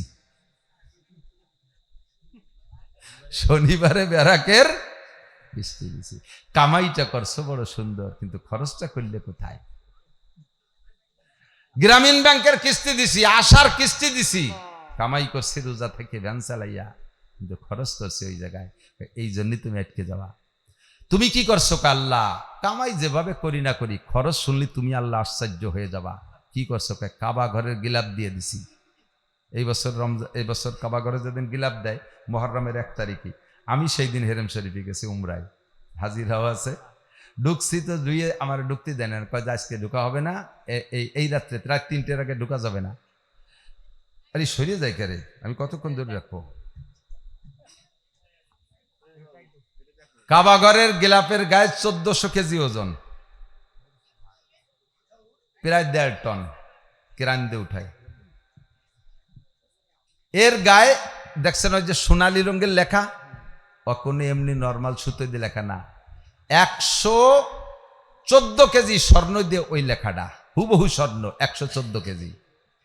জায়গায় জায়গায় সাদা লেখা দেখেন না, ওটাও সাদা সুতো দিয়ে না, রূপো দিয়ে লেখা, 60 কেজি রূপো, 114 কেজি স্বর্ণ, 60 কেজি রূপা। আর এই বিশ্ববিখ্যাত দামি কাপড় দিয়ে আল্লাহ আমি কাবা ঘরে গিলাপ দিছি। আল্লাহ টা পাইলি কোয়ানে, ওই রাস্তায় দাঁড়াইয়া মুসাফা করি নিছি আর কি। আমার 2টি এনজিও ছিল, ওই এনজিওর থেকে ভালো টাকা আসতো, দেখলাম যে কি করব, তাই যে তোমার কাবা ঘরে গিলাপ দিছি। আল্লাহ কয় জুতোর বাড়ি হবে তোর কপালে। শয়তান, তুই সুদিয়া টাকা, ঘুষিয়া টাকা, চুরা টাকা, ডাকাতি করা টাকা, টন মারা টাকা, গরিবের মুখের থেকে টাকা কাড়িয়াই না, বয়স্ক মানুষকে বৃদ্ধ বয়স্ক ভাতা করতে যে সেই টাকা দিয়া সেই টাকা কামাই করে, তাই যে তুই আমার কাবা ঘরে গিলাপ দিছি। শয়তান, তোর দাঁতের মাড়ি ভেঙে গেল, তোমারও উপায় নেই। লা সাদকাতা মিন গুলুল। খেয়াল রাখবেন 2টা জিনিস। কামাই আপনার অত মোটা দান করা লাগবে না, আপনার দানের অপেক্ষায় তো আল্লাহর দিন ঠিকই থাকে না। হাজার মানুষ টাকা পয়সা দিচ্ছে না, তাতে কি দিন ঠিকই আছে? তাতে দিন ঠিকই আছে। বরঞ্চ বলতে যে আশ্চর্য হয়ে যাই। আব্দুল কাইম ভাই জিজ্ঞেস করতেছিল কেমন চলতেছেন মাদ্রাসা? বললাম যে আমরা তো গোপালগঞ্জে পাইকারি আমলিগির আড্ডা, নিজলি আমাকে ওদিকে বিলেতি ডাকে ম্যাও ম্যাও করে শোনা যায়, নৌকো নৌকো নৌকো,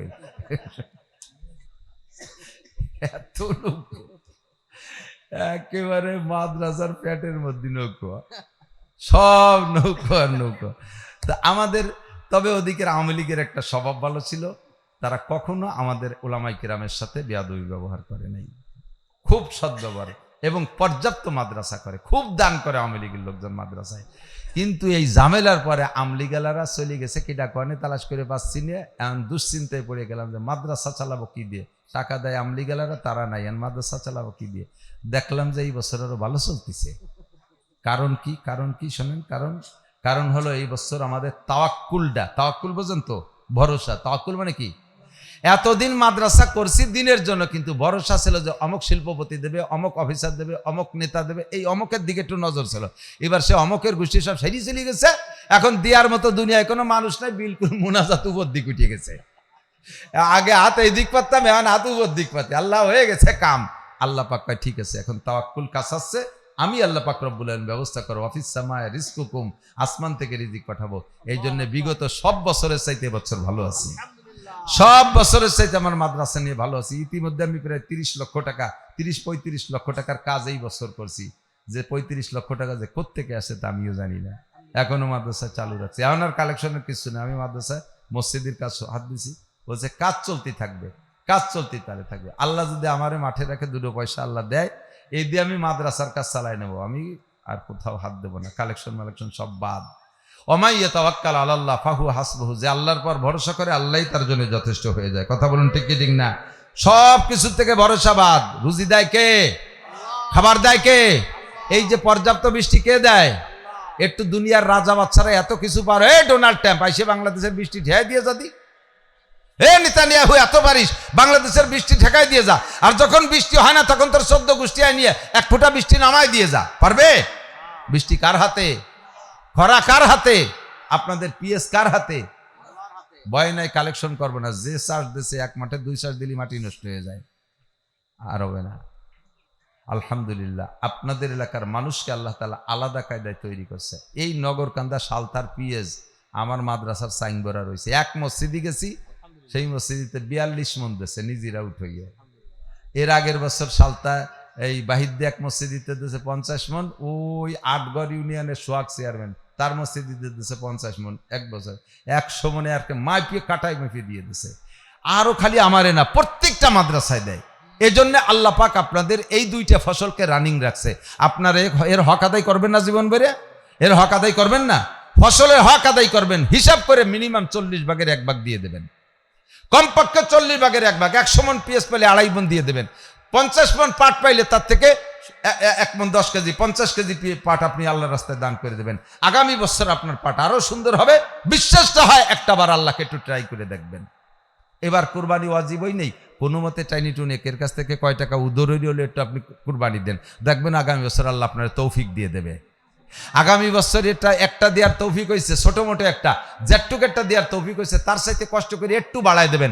আপনি 50,000 টাকা দিয়ে একটা গাই কিনতে পারেন, ওর ভিতরে কষ্ট করে 10,000 টাকা খরচ করে 60,000 টাকা দিয়ে একটা ভালো গাই কেনেন, আগামী বছর দেখবেন আল্লাহ পাক আপনাকে 1 লাখ টাকা দিয়ে একটা আইডিয়া কেনার তৌফিক দিয়ে দিচ্ছে। পারা যাবে না? 3 নম্বর প্রশ্ন, মালিহি, মাল সম্পর্কে, মিনাইন আকতাসাবা ফিমা আনফাকা, কোথা থেকে কামাই করছো, কোথায় খরচ করেছো, একটু পরিষ্কার করবেন বাবা, আজকে একটু পরিষ্কার করবেন। এখন থেকে একটু খাস তওবা করেন তো, একেবারে খাস তওবা করেন তো মনের থেকে, যে রুজি যেহেতু আল্লাহই দেয়, বানাইছে আমাকে আল্লাহ পাক, আল্লাহ পাক আমার জন্য রিজিকের ব্যবস্থা অবশ্যই রেখেছে। কথা বলেন, রেখেছে? আজ রাখছে কি রাখে নাই? আল্লাহ পাক রুজির ব্যবস্থা রেখেছে। তা আল্লাহ কি হারাম রুজি রাখছে না হালাল রুজি? পাক্কা সিদ্ধান্ত নেন, কোন সমিতির থেকে টাকা তুলবো না। পারবেন? এই নিয়ত করতে পারবেন? দেখি কারা কারা। যা নিয়েছেন এই টাকা ফেরত দেওয়ার পরে, এইটা পরিশোধের পরে আর সমিতির টাকা নেব? বলেন নেব? একটু হাত নেড়ে বলেন নেব না, নেব না, আর সমিতির টাকা নেব না, হারাম টাকা আর খাবো। আল্লাহ কবুল করুক, দেখবেন রুজির বরকত আসছে। বিভিন্ন রোগ ব্যাধির থেকে আল্লাহ হেফাজত করবে, মালি মামলার থেকে হেফাজত করবে, এই আভ্যন্তরীণ দ্বন্দ্ব কলহ গ্যাঞ্জাম ফাসাদ মারামারি থেকে আল্লাহ তাআলা আপনাদেরকে রক্ষা দেবে। ইনশাআল্লাহ ভালো থাকবেন। 4 নম্বর প্রশ্ন কই শেষ, দোয়া করে দেবে, দিক তাকান। 4 নম্বর ইমিগ্রেশন হলো মাজা আমিলা বিমা আলিমা, কম শেখেন নাই, আজকেও কম শেখেন নাই, অনেক কথা শিখছেন। যা শেখছো এরপর আমল করছো কটুক কয়ে যাও।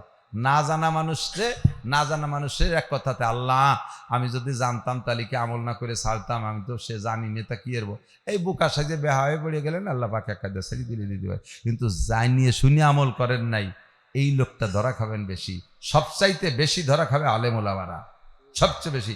তাফসীরে মারিফুল কোরআনের ভিতরে মুফতি শফি সাহেব রহমাতুল্লাহ আলাইহি লিখেছেন, আলেক আল্লাহ আকবার, এদিক তাকান, মুফতি শফি সাহেব কিনা একটু না করি চেনবেন না তো।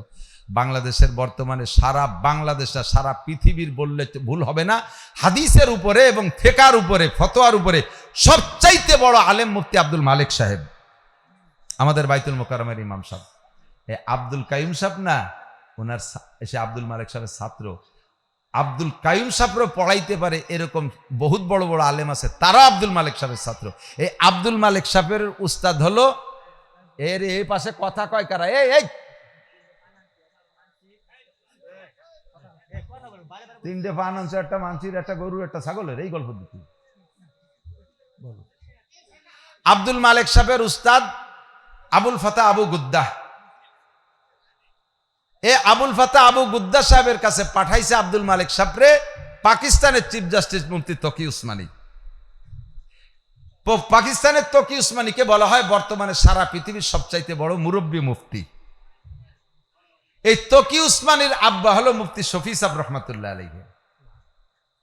মুফতি শফি সাহেব রহমাতুল্লাহ আলাইহি হুসাইন আহমদ মাদানী রহমাতুল্লাহ আলাইহির একেবারে খাস শাগরেদ, প্রথম শ্রেণীর শাগরেদ।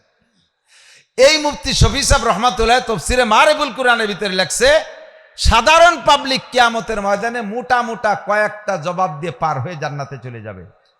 সাধারণ পাবলিককে আল্লাহ তাআলা তাহাজ্জুদের কথা জিজ্ঞাসা করবে না। आलेम अगर तहज्जुद ना पढ़े, आलेम अगर तहज्जुद ना पढ़े वो आलेम दरकिनार वो मुसलमान ही नहीं रहेगा। आलेमरा यदि तहज्जुद ना पढ़े तो आलेम तो दूरेर कथा से मुसलमानी थाय ना। आलेमदेर उपरे एत कड़ाकड़ी, आलेमरा जाने बेशी तादेर कड़ाकड़ी बेशी। आपनारा आजके अनेक कथा शुनेছেন, অনেক কথা শুনেছেন, অনেক কথা শিখছেন, অনেক কথা শুনছেন না, আরো অনেক কথা আগের থেকেও জানেন। এই জানা কথাগুলোর পর কতটুকু আমল করছেন কিয়ামতে জবাব দিতে হবে।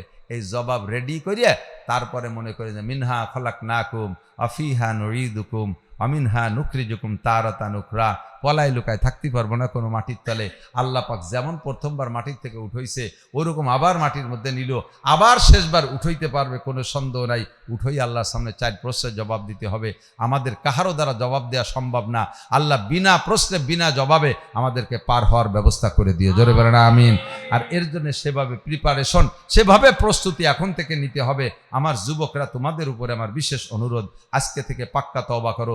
জীবনে কোনোদিন দুর্গাপূজায় যাব, কোনোদিন দুর্গাপূজায় যাবা না। হিন্দুদের কোনো প্রতিষ্ঠান, কোনো প্রোগ্রামেই যাবা না, তারা আসে নাই। আমি কিছুদিন আগে এই মকসেদপুরের ভিতরে ওই কাউনিয়া তারাইল আছে না, কাউনিয়া তারাইল, ওখানে একটা জুমা মসজিদে তার উদ্বোধনীতে আমাকে দাওয়াত দিচ্ছে, আসছি জুমুর নামাজে। পাঁচটি সব হিন্দু, কয় ঘর মুসলমানে সেটা মসজিদ বানাইছে। জুমর দিন মাইকে বয়ান করতেছি, আমাদের কথা শুনিয়ে হিন্দু পুলাপানগুলো মসজিদের দ্বারা এসে দাঁড়াইছে। তার মারা আইসে সে পিঠেই পিঠেই বাড়ি নিয়ে গেছে, যেখানে দাঁড়াইছিস কে, যদি শুনি হিদায়ত হয়ে যায় সেই ভয়তে, এই ভয়তে বাচ্চাকে নিয়ে গেছে। তাদের বাচ্চাকে নিয়ে গেল। আপনার বাচ্চা হিন্দুদের কত পূজায় যায়, কত মেলায় যায়। আপনি আব্বা কয়দিন খেয়েছেন, মারা কয়দিন, আরো টাকা দেয়, যাও শুনে যাও গোড়া গাদা কিনে নিয়ে এসো, গে 2 শুয়োরের বাচ্চা শুয়োর কিনে নিয়ে এসো। ওই মাটিতে শুয়োর বানাইছে, সেই শুয়োরের বাচ্চা শুয়োর কিনে আনতে বানাইছে। এই সমস্ত আকাম করতে পাঠাবেন না। আমরা কোনোদিনও হিন্দুদের কোনো প্রোগ্রামে যাব, ওরা আমাদের বন্ধু না, কোনো কালেও বন্ধু না, ওরা আমাদের জীবনেও বন্ধু না। আমাদের সাথে মিলেমিশে থাকে, আমাদের ভিতরে ব্যবসা বাণিজ্য করে, আমাদের থেকে টাকা কামাই করে নিয়ে ইন্ডিয়া দালান বানায়, বাংলাদেশে পয়সাওয়ালারা খুব কম দালানি বানায়, এদেশের টাকা ওই দেশে নিয়ে যাচ্ছে। আমাদের সাথে মিলেমিশে থাকে, তাদের সাথে শত্রুতাই করবো না, তাদের মন্দির ভাঙবো না, তাদের মূর্তি ভাঙবো না, তাদের ধর্মের পর আঘাত করে কোনো কথা বলবো না, তাদের সাথে সদ্ব্যবহার করব, কিন্তু তাদের কোনো ধর্মীয় প্রোগ্রামে যাব না, সেখানে কোনো চাঁদা দেব না, তাদের কোনো সহযোগিতা করবো না। ঠিক আছে ইনশাআল্লাহ। আর নিয়মিত আজান হইলে মসজিদে যাব। আর এই সব কথাগুলোর পর আমল করা সহজ হলো একটা পদ্ধতিতে, তবলিগে 3 দিন 1 চিল্লা 3 চিল্লা সময় লাগাইলে, তবলিগে একটু সময় লাগাইলে, আর আমাদের কাছে আছে আমাদের বড় নিয়ামত, বড় গনিমত নিয়ামত, দূরে যাওয়া লাগে না। আপনারা নগরকান্দাবাসী, আপনাদের জন্য সালতাবাসী, আপনাদের জন্য সবচেয়ে সহজ, প্রত্যেক সপ্তাহে প্রত্যেক মাসে মুফতি আব্দুল গফফার সাহেব হুজুর দামাত বরকাতুহুর মজলিসে যাবেন, নূর নিয়ে আসবেন। হাজার হাজার আলেমরা যে পাগলের মতো বসে থাকে, বোকার মতো বসে থাকে, পেট ভরে খাবার নিয়ে আসে, একটু যা যাবে না ইনশাআল্লাহ। আজকে একটু আমরা এখানে প্রতিজ্ঞা করি, একটু হাত দেখাবেন যে সামনে মাসিক ইজতেমা, মাসিক মজলিস, হুজুরি নাম রাখছে মজলিস, এই মাসিক মজলিসে আমরা সামনে মজলিসে কে কে যাবে, একটা হাল্লাকে হাত দেখা নিয়ত করে ফেলেন, 29 তারিখ এই মাসের, এই অক্টোবর মাসের 29 তারিখ যা যাবে ইনশাআল্লাহ। আপনার গাড়ি ভরে দল ধরে যাবেন ইনশাআল্লাহ। ওখানে যে একটা রাত কাটায় আসবেন, দেখবেন আমলের একটা জজবা পয়দা হবে ইনশাআল্লাহ। এটা হলো জোর না ইনশাআল্লাহ। 5 দিনের জন্য যাবেন ইনশাআল্লাহ। আল্লাহ পাক কবুল করুক, সবাই বলেন আমিন। তো আল্লাহ পাক আমাদেরকে ওখানেও যাওয়ার তৌফিক দিক। আর উড়াকান্দি যাবেন তো না, উড়াকান্দি একটু জাতীয় না, তাহলে উড়াকান্দি না গেলে এর সে বলা ভুল হবে। আমাদের যাওয়ার জায়গা একটা জায়গা মক্কা মদিনা, যাবেন কি ডাকে ডাক? নারায়ে তাকবীর। আল্লাহ হাতগুলোকে কাবার গায়ে পৌঁছাই দিও, আল্লাহ রুকনে আমানির কাছে এই হাতগুলো পৌঁছাই দিও, হজরে আসওয়াদের কাছে পৌঁছাই দিও, আল্লাহ রসুলের রওজায় হাত দেওয়ার তৌফিক দিও, মক্কা মদিনার জমিনে হাত রাইখা সিজদা দিয়ে নামাজ পড়ার তৌফিক দিও, হাতওয়ালাদের মুখে তোমার হাতের খাবার খাওয়াই দিও, হাতওয়ালাদের মুখে হাউজে কাউসার পান করাই দিও, হাসরের মাঠে রসুলের সাথে মুসাফায় হাত ধরাইয়া জান্নাতে পাঠাই দিও। মাশাআল্লাহ। যাবেন তো হজে? ইনশাআল্লাহ। আল্লাহ কবুল করুক, বলেন আমিন। হজের জন্য একটা বুকিং দিতে হয়। এবার উমরার জন্য মিনিমাম 2 লাখ টাকা লাগে, আর হজের জন্য 5-6 লাখ টাকা লাগে। হজের বড় প্যাকেজ, ওই যে গড়ি টাওয়ার দেখেন না, একটা গড়ি বিল্ডিং, ওটা হলে 125 তালা, ওইটার ভিতরে থাকতে হলে সবচেয়ে ভাড়া বেশি লাগে। হজের খরচ পড়ে 13 লাখ টাকা একজনের, 13 লাখ। তাহলে ওই বিল্ডিংয়ে থাকা যায়। হজের যে দাম বেশ কম না, এটা হলো হোটেলের পর নির্ভর করে, দূরত্বের পর নির্ভর করে। আপনারা 10 কিলোমিটার দূরে রাখবে, 3 লাখ টাকায় হজে নিতে পারে, কারণ সে জায়গায় হোটেলের কোনো দাম নাই, হোটেলের ভাড়া কম। যত কাছে থাকবেন তত ভাড়া বেশি, যত ডাটের জায়গা থাকবেন তত ভাড়া বেশি। এই জন্য হজের দাম বেশ কম হয়ে যায়। বাকি বলে এই মক্কায় একই মক্কা, ওয়ানো মক্কা আনে মক্কা, এতটা বেশ কম কেন? এটা না গেলে বুঝবেন না। তো এই লম্বা লম্বা মোটা মোটা প্যাকেজে আল্লাহ যদি কবুল করে যাবেন ইনশাআল্লাহ। এর জন্য একটা প্রস্তুতি নিতে হবে না? আপনি যে হজের নিয়ত করছেন, সত্যি মনের থেকে হজ করবেন বলে নিয়ত করছেন, এর জন্য আল্লাহ পাক রব্বুল আলামিনের হজ ফান্ডে একটা 100টা টাকা আপনি জমা দেবেন, যে আজকে আমি 100 টাকা হজের নিয়তে জমা দিলাম, এই টাকাকে ওসিলা করে আল্লাহ তাআলা আমার বাকি হজের টাকা জোগাড় করে দিক, আমি ইনশাআল্লাহ একদিন হজে যাব। এই 100 টাকা জমা দিলেন কেমন যেন আপনি হজের নিয়ত করে জমা দেবেন। এই টাকাটা আমরা এখানে মাদ্রাসায় খরচ করে ফেলবো, আর বাকি আপনাদের জন্য হজ পর্যন্ত দোয়া করবো, আল্লাহ লোকটা 100টা টাকা দিছে, তুমি তারে বাকি হজের টাকা জোগাড় করার তৌফিক দিও। আছে পকেটে আছে 100 টাকা, একটু দেখাবেন কার কার নিয়ত আছে হজ উপলক্ষে 100 টাকা দেবেন ইনশাআল্লাহ। হজ উপলক্ষে 100 টাকা, 100 না থাকলে 50 না থাকলে 20, না হলে 10 টাকা থাকলে আল্লাহ আজকে যদি 100 টাকা থাকতো তাহলে দিতাম। মোটে 10টা টাকা আছে, তাই বলে আমি হজ উমরায় যাব না। আল্লাহর কাছে দোয়া করে আল্লাহ আপনাকে এই টাকার বিনিময়ে মাশাআল্লাহ মাশাআল্লাহ জাযাকুমুল্লাহ।